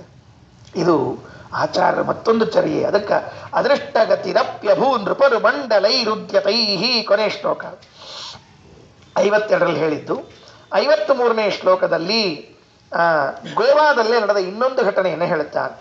ಅಯಮೇವ ಗೋ ವಿಷಯತೋಪಿ ಸದಸಿ ಜನತಾರ್ಥಿತೋ ಜವಾತ್ ಪುಷ್ಪಮುತ ಫಲಮಹೋ ವಿದದೆ ಜನಸುಪ್ತಿದಾನುಪಮಗಾನ ಸಂಪದ. ಇಲ್ಲಿ ಕಥೆ ಮುಗೀತು. ಮುಂದಿನ ಬರೀ ಪ್ರಾರ್ಥನಾ ಅದ, ಅದರಿಂದ ನಿಲ್ಲಿಸ್ಬಿಡ್ತೀನಿ. ಏನಾಯಿತು ಅಂತ ಕೇಳಿದ್ರೆ, ಆಚಾರ್ಯರು ಗೋವಾದಲ್ಲಿದ್ದಾಗ ಆ ಊರಿನವರೆಲ್ಲ ಬಂದು ಕೇಳಿದ್ರಂತೆ, ಸ್ವಾಮಿ ನೀವು ಎಲ್ಲ ವಿದ್ಯಾ ಬಲ್ಲವರಂತೆ, ಸಕಲ ಕಲಾ ಪ್ರವೀಣರು, ನಿಮ್ಮ ಕಡೆಯಿಂದ ಗಾನ ಕೇಳಬೇಕು ಅಂತ ಅಪೇಕ್ಷೆ ಇದೆ, ಒಂದು ಸರ್ತಿ ಹಾಡ್ತೀರಾ? ಆಚಾರ್ಯರ ಬಾಯಿಯಲ್ಲಿ, ವಾಯುದೇವರ ಬಾಯಿಯಲ್ಲಿ ಗಾನ ಅಂದ್ರೆ ಏನ್ರಿ? ಎಲ್ಲಾದರೂ ಸಾಮಗಾನ ಮಾಡೋರು ಅಂದ್ರೆ ವಾಯುದೇವರಂತೆ. ಬೃಹದಾರಣ್ಯಕ ಹೇಳ್ತದೆ, ಕಂಠತ್ರಾಣ ಮುಖ್ಯ ಪ್ರಾಣ. ಈ ಕಂಠತ್ರಾಣ ಮುಖ್ಯ ಪ್ರಾಣ ಏನಿದ್ದಾರೋ ಅವರೇ ಸಾಮಗಾನ ಮಾಡ್ಬೇಕಂತ. ಸಾಮಗಾನ ಮಾಡ್ಬೇಕಾದ್ರೆ ಏರಿಸ್ಬೇಕಾಗ್ತದೆ, ಇಳಿಸ್ಬೇಕಾಗ್ತದೆ, ಬಹಳ ಹೊತ್ತು ಕೂಡ್ಬೇಕಾಗ್ತದೆ. ಹಂಗೆ ಸಂಧ್ಯಾವಂದನೆ ಮಂತ್ರ ಹೇಳ್ದಂಗೆ ಹೇಳಿ 3 ನಿಮಿಷದಾಗ ಎದ್ದು ಹೋಗ್ಲಿಕ್ಕೆ ಬರ್ತಿರಂಗಿಲ್ಲ. ಹಂಗೆ ಕುತ್ಕೊಂಡು ಅನ್ಬೇಕಾದ್ರೆ ಎಷ್ಟು ಗಂಟಲ ತ್ರಾಣ ಬೇಕ್ರಿ? ಆ ವಾಯುದೇವರ ಕಂಠದಿಂದ ಸುಶ್ರಾವ್ಯವಾಗಿ ಗಾನ ಕೇಳಬೇಕು ಅಂತ ಜನ ಬಂದು ಕೇಳ್ಕೊಂಡ್ರಂತೆ. ಸರಿಯಾಗಿ ಅಷ್ಟೊತ್ತಿಗೆ ಇನ್ನೊಂದು ಪಂಗಡ ಬಂತಂತೆ, ಸ್ವಾಮಿ ನಿಮ್ಮ ಮಹಿಮಾ ಅಮೋಘದ ಅಂತ ಕೇಳೀವಿ. ನೋಡ್ರಿ, ಎಲ್ಲ ಗಿಡ ಒಣಗಿ ಹೋಗ್ಬಿಟ್ಟ. ಹಣ್ಣು ಹೂ ಬಿಡೋ ಕಾಲ, ಈಗೂ ಹಣ್ಣು ಹೂ ಬಿಡ್ತಿಲ್ಲ. ದಯಮಾಡಿ ಈ ಗಿಡದೊಳಗ ಹಣ್ಣು ಹೂ ಬರೋ ಹಂಗೆ ಮಾಡಿಬಿಡ್ರಿ ಅಂದ್ರಂತ. ಇವರು ಹಾಡ್ರಿ ಅಂತಾರೆ, ಅವರು ಹಣ್ಣು ಹೂ ಮಾಡಿ. 2 ಕೆಲಸ ಮಾಡೋಷ್ಟು ಆಚಾರಿಗೆ ಟೈಮ್ ಇಲ್ಲ, ಸುಮ್ಮನೆ ವೇಟ್ ಮಾಡ್ತಾರೆ ಅದಕ್ಕೆ. ನೀವು ಕೂಡ್ರಿ ಅಂದ್ರು, ನೀವು ನೋಡ್ರಿ ಅಂದ್ರು. ಇವು ಕೂತು ನೋಡಿದ್ವು. ಏನ್ ಮಾಡಿದ ಆಚಾರ್ಯ? ಗಾನ ಮಾಡ್ಲಿಕ್ಕೆ ಶುರು ಮಾಡಿದಂತೆ. ಅಯಮೇವ ಗೋ ವಿಷಯತಃ. ಇದೇ ಆಚಾರ್ಯರು ಗೋ ವಿಷಯ ಅಂದ್ರೆ ಗೋವಾದಲ್ಲಿ ಸದಸಿ ಜನತಾರ್ಥಿತ ಸಭೆಯಲ್ಲಿ ಜನರು ಪ್ರಾರ್ಥನೆ ಮಾಡಿದಾಗ ಪುಷ್ಪಮಥ ಫಲಮಹೋ ವಿದದೆ. ಇವರು ಹಾಡು ಹಾಡ್ತಾ ಇದ್ರೆ ಒಣಗಿದ ಗಿಡ ಎಲ್ಲ ಚಿಗುರ್ಲಿಕ್ಕೆ ಪ್ರಾರಂಭ ಆಯ್ತಂತ. ಆಚಾರ್ಯರ ಗಾನದ ಸೌಂದರ್ಯ ಏನು ಅದ್ಭುತ! ಆ ಒಣಗಿ ಹೋದ ಗಿಡ ಎಲ್ಲ ಹಸಿ ಚಿಗಿದು ಬಂತು ಹೂಗಳು. ಇದು ನಾಳೆ ನಾಡದ್ದೆಲ್ಲ ಹಾಡ್ತಾ ಇರುವಾಗಲೇ ಇಷ್ಟ ಆಗೋಯ್ತಂತೆ. ಒಂದು ಕಥೆ ನೆನಪಾಗ್ತದ್ರಿ. ಹನುಮಂತ ಹಾಡ್ಲಿಕ್ಕತ್ತಿದ್ದಂತ ಒಂದು ಸರ್ತಿ. ಹನುಮಂತ ಹಾಡ್ಲಿಕ್ಕತ್ತಿದ್ರ ನಾರದ್ರ ಕೂತಿದ್ರಂತ್ರಿ ಒಂದು ಕಲ್ಲಿನ ಮೇಲೆ. ಹನುಮಂತ ಹಾಡ್ಲಿಕ್ಕತ್ತಿದ್ದ, ನಾರದ್ರ ಕಲ್ಲಿನ ಮೇಲೆ ಕೂತಿದ್ರಂತ. ಕೂತು ಕಲ್ಲು ಕರಿಗಿ ಹೋಗ್ಬಿಡ್ತಂತ. ಹನುಮಂತನ ಹಾಡಿಗೆ ನಾರದ್ರ ಕೂತು ಕಲ್ಲಿತ್ತು ನೋಡ್ರಿ, ಕರಿಗಿ ಹೋಗ್ಬಿಡ್ತಂತ. ಅದು ಕೂತಾಗ ಕಲ್ಲಿತ್ತು, ಹಾಡು ಕೇಳಲಿಕ್ಕತ್ ಮೇಲೆ ಸೋಫಾ ಆದಂಗೆ ಮೆತ್ತಗಾಗ್ಬಿಟ್ಟಿತ್ತದು. ಹಿಂಗ್ಯಾಕಾತಿದು ಅಂದ್ಕೊಂಡ್ರು ಅವರು. ಆ ಗಡಿಬಿಡಿಯಾಗ ನಾರದರದ್ದು ತಂಬೂರಿ ಒಳಗೋಗ್ಬಿಟ್ಟಿತ್ತಂದು, ಕಲ್ಯಾಣ ಇಳಿದು ಬಿಟ್ಟಿತ್ರಿ. ಅದು ಅಷ್ಟು ಶಿಥಿಲಾಗಿಬಿಟ್ಟಿತ್ತದು. ಇದು ವಾಯುದೇವರ ಹನುಮಂತನ ಗಾನ ಪ್ರಸಂಗ ಅಂತ ಹೇಳ್ತಿರ್ತಾರೆ. ಹಾಗೆ ಹಾಡಿದರು. ಇಲ್ಲಿ ಹಣ್ಣು ಬರ್ಲಿಕ್ಕತ್ತದ, ಹೂ ಬರ್ಲಿಕ್ಕತ್ತದ, ಇವ್ರು ಹಾಡ್ರಿ ನಿಮ್ ಬಾಯಿಂದ ಕೇಳ್ತೀವಿ ಅಂತ ಹೇಳಿದ್ರಲ್ಲ, ಅವ್ರೇನ್ ಮಾಡ್ಲಿಕ್ಕತ್ತಿದ್ರು, ಜನ ಸುಪ್ತಿದಾನುಪಮಗಾನ ನಿಂತು ಹತ್ಬಿಟ್ಟಿತ್ತು ಅವ್ರಿಗೆ. ಅಷ್ಟ ಆನಂದ ರೀ, ಅಷ್ಟ ಆನಂದ. ಅದಕ್ಕೊಂದು ಸುಭಾಷಿತದ ರೀ, ಶಿಶುರು ವೇತ್ತಿ ಪಶುರು ವೇತ್ತಿ ವೇತ್ತಿ ಗಾನರಸಂ ಫಣಿಹಿ. ಯಾರ್ಯಾರಿಗೆ ಗೊತ್ತದ ಗಾನರಸ ಅಂದ್ರೆ, ಶಿಶುರು ವೇತ್ತಿ ಪಶುರು ವೇತ್ತಿ ವೇತ್ತಿ ಗಾನರಸಂ ಫಣಿಹಿ. ಎಲ್ಲರಿಗೂ ಗೊತ್ತದಂತ ಹಾಡು ಅಂದ್ರೆ ಶಿಶುವರಿಂದ ಹಿಡಿದುಕೊಂಡು ಆ ಬಾಲ ವೃದ್ಧರು ಎಲ್ರಿಗೂ ಹಾಡಿದ್ರೆ ಭಾರಿ ಪ್ರೀತಿ. ಕೆಲವರಿಗೆ ಅಲರ್ಜಿ, ಆ ವಿಷಯ ಬೇರೆ. ಕೆಲವರಿಗೆ ಇಷ್ಟು ಅಲರ್ಜಿ ಇರ್ತದೆ ಹಾಡನ್ನು ಹೇಳ್ತೀನಿ, ಹಾಡು ಶುರು ಆದ್ಕೊಳ್ಳಿ ಬಾಗಲ ಹಾಕೊಂಡು ಮಕ್ಕೊಂಡ್ಬಿಡ್ತಾವೆ. ಹಾಡಬೇಕು, ಹಾಡಬೇಕು, ಎಲ್ಲರೂ ಹಾಡಬೇಕು, ಎಲ್ಲರೂ ಕೇಳಬೇಕು. ಆಚಾರ್ಯಂಥವ್ರು ಹಾಡಿದಾಗ ಆಗಿದ್ದೇನು, ಪುಷ್ಪಮತ ಫಲಮೋಹೋ ವಿದದೆ ಜನಸುಪ್ತಿದಾನುಪಮಗಾನ ಸಂಪದ. ಇದನ್ನು ಆಚಾರ್ಯರು ಪ್ರತ್ಯಕ್ಷಿಕವಾಗಿ ತೋರಿಸಿದ್ದಾರೆ. ಅನುವ್ಯಾಖ್ಯಾನದಲ್ಲಿ ಹೇಳುವಾಗ ಆಚಾರ್ಯರಂತಾರೆ ಒಂದು ಮಾತನ್ನ, ನಿಮ್ಮ ಗಿಡ ಮರಗಳಲ್ಲಿ ಆಕಳು ಎಮ್ಮೆಗಳು ಸರಿಯಾಗಿ ಹಾಲು ಕೊಡದೆ ಹೋದರೆ ಅವುಗಳಿಗೆ ಸ್ವಲ್ಪ ಸಂಗೀತವನ್ನು ಕೇಳಿಸರಿ, ನಾಳೆಯಿಂದ ಹಾಲು ಚೆನ್ನಾಗಿ ಕೊಡ್ಲಿಕ್ಕೆ ಪ್ರಾರಂಭ ಮಾಡ್ತದೆ, ಹಣ್ಣು ಹೂಗಳು ಚೆನ್ನಾಗಿ ಬರ್ತದೆ. ಗೀತಾತ್ ಪುಷ್ಪಫಲಾವಾಪ್ತಿ. ಅನುವ್ಯಾಖ್ಯಾನದಲ್ಲಿ ಹೇಳುವಾಗ ಆಚಾರ್ಯರಂತಾರೆ, ವೃಕ್ಷಗಳಿಗೂ ಜೀವ ಇದೆ. ಪಾಪ ಇಲ್ಲಿ ಯಾರೋ ಭಾರತದ ಒಬ್ಬ ವಿಜ್ಞಾನಿ ಸಂಶೋಧನೆ ಮಾಡಿದ್ರು, ಜಗದೀಶ್ ಚಂದ್ರ ಬೋಸ್ ಅನ್ನೋರು ಅಂತ ಹೇಳಿ. ಎಷ್ಟನೇ ಇಸ್ವಿ ಅದು? 17ನೇ ಇಸ್ವಿ. ನಮ್ಮ ಆಚಾರ್ಯರು ಯಾವಾಗ 12ನೇ ಇಸ್ವಿಯಲ್ಲೇ ಸಂಶೋಧನೆ ಮಾಡಿ, ಅದಕ್ಕೇನು ನೋಬೆಲ್ ಪ್ರಶಸ್ತಿ ಇಲ್ಲೇ ಇಲ್ಲ. ನಮ್ಮ ಆಚಾರ್ಯಗೆ ನೋಬೆಲ್ ಕೊಟ್ಟಿದ್ರೆ ಎಷ್ಟು ನೋಬೆಲ್ ಕೊಡ್ಬೇಕಾಗಿತ್ತು ಇಷ್ಟೊತ್ತಿಗೆ? ನೋಬೆಲ್ ಇಲ್ಲೇ ಇಲ್ಲ, ಅಲ್ಲಿ ಶಬ್ದವೇ ಬೇಡ. ನೋ ವರ್ಡ್ಸ್, ಬೆಲ್ ಅದು ಧ್ವನಿ, ನೋ ಬೆಲ್ ಧ್ವನಿನೇ ಇಲ್ಲ. ಆಚಾರ ವಿಷಯದಲ್ಲಿ ಹೇಳಲಿಕ್ಕೆ ಶಬ್ದವೇ ಇಲ್ಲ, ನೋ ವರ್ಡ್ಸ್ ಅಲ್ರಿ. ಆಚಾರ್ಯ ಹೇಳಿದರು, ಗೀತಾತ್ ಪುಷ್ಪ ಫಲಾವಾಪ್ತಿ. ನಾನು ಹಾಡು ಹಾಡಿದರೆ, ನೀವು ಹಾಡು ಹಾಡಿದರೆ ಆ ಗಿಡ ಮರ ಹಣ್ಣು ಕೊಡ್ತದೆ ಅಂತ ಹೇಳಿದ್ದಾರೆ. ಒಂದು ಒಂದು ಒಂದು ಪ್ರಸಂಗ ಅನ್ನದಿದ್ದು ನೆನಪಿಗೆ ಬರ್ತಾ ಇದೆ. ಒಬ್ಬನಿಗೆ ಜಗತ್ತಿಗೆ ತೋರಿಸ್ಬೇಕಾಗಿತ್ತಂತೆ ಗಿಡ ಮರಗಳಲ್ಲಿ ಜೀವ ಇದೆ ಅಂತ ತಿಳ್ಕೊಂಡು, ಅದು ನನ್ನ ಮಾತು ಕೇಳ್ತದೆ ಅಂತ ಹೇಳಿ 7 ವರ್ಷ ಸತತವಾಗಿ ಮುಳ್ಳಿರುವಂತಹ ಗಿಡದ ಮುಂದೆ ಕೂತ್ಕೊಂಡು ಮಾತಾಡ್ತಾ ಇದ್ದಂತೆ. ಅವ ವಿಜ್ಞಾನಿ. ಜನ ಎಲ್ಲ ಅನ್ಕೊಂಡ್ರಂತೆ ಇವಾಗ ಪೂರ್ಣ ಪಹಲಾ ಮಂಜುಲ್ ಖಾಲಿ ಅಂತ ಅನ್ಕೊಂಡ್ರಂತ. ಖಾಲಿಯಾಗಿರೋದು ಬಿಟ್ಬಿಡ್ರಿ ಅಂದಂತ. ಸತತವಾಗಿ 7 ವರ್ಷ ಮಾತಾಡಿದ್ರೆ ಆ ಗಿಡದ ಜೊತೆ ಹೇಳಿದಂತ, ನಾನು ನಿನ್ನ ಜೊತೆ ಮಾತಾಡ್ಲಿಕತ್ತೀನಿ, ನೀ ನನ್ನ ಮಾತು ಕೇಳಲಿಕತ್ತಿ ಎಂಬುದಕ್ಕೆ ನಿನ್ನ ಗಿಡದಲ್ಲಿ ಒಂದು ಇಂತಹ ಅಪರೂಪದ ಸೂಚನೆಯನ್ನು ತೋರಿಸು, ನಾನು ಜಗತ್ತಿಗೆ ತೋರಿಸ್ಬೇಕು ನೀ ಬದುಕಿದ್ದೀಯಾ ಅಂತ ಹೇಳಿದ್ರೆ, ಮುಳ್ಳಿನ ಗಿಡದಲ್ಲಿ ಮುಳ್ಳಿಲ್ಲದ ಒಂದು ಟೊಂಗೆ ಬಂದು ಹೂ ಬಂದು ನಿಂತ್ಕೊಂಡಂತೆ 7 ವರ್ಷ ಆದ ಮೇಲೆ. ಇದು ನಡೆದದ್ದು, ವೈಜ್ಞಾನಿಕವಾಗಿ ಸಿದ್ಧ ಆದದ್ದು, ಪೇಪರ್ಗಳಲ್ಲಿ ಇದರದ್ದು ನ್ಯೂಸ್ ಬಂದದ್ದು.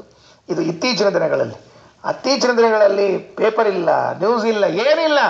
ಆಚಾರ್ಯರು ಗೋವೆಗೆ ಹೋದಾಗ ಹೇಳಿ ಪ್ರತ್ಯಕ್ಷವಾಗಿ ತೋರಿಸಿಕೊಟ್ಟಿದ್ದಾರೆ. ಇಂತಹ ಮಹಾಮಹಿಮೋಪೇತರು ನಮ್ಮ ಆಚಾರ್ಯರು, ನಮ್ಮ ಗುರುಗಳು, ಜಗದ್ಗುರುಗಳು. ಇವರ ಮಹಿಮೆಯನ್ನು ನಾವು ಕೇಳಬೇಕು, ದೇವತೆಗಳು ಕೇಳ್ತಾರೆ ಅಂತ ಹೇಳಿ 10ನೇ ಸರ್ಗವನ್ನು ಮುಕ್ತಾಯ ಮಾಡ್ತಾರೆ. ಇನ್ನು 3 ಶ್ಲೋಕ ಉಳ್ಕೊಂಡಿದೆ, ನಾಳೆ ಮುಗಿಸ್ಕೊಂಡು ಮುಂದೆ 11ನೇ ಸರ್ಗದಲ್ಲಿ ಪ್ರವೇಶ ಮಾಡೋಣ. ಶ್ರೀಕೃಷ್ಣಾರ್ಪಣಮಸ್ತು. ಅಕ್ಷಯಂ ಕರ್ಮ ಯಸ್ಮಿನ್ ಪರೇ ಸ್ವರ್ಪಿತಂ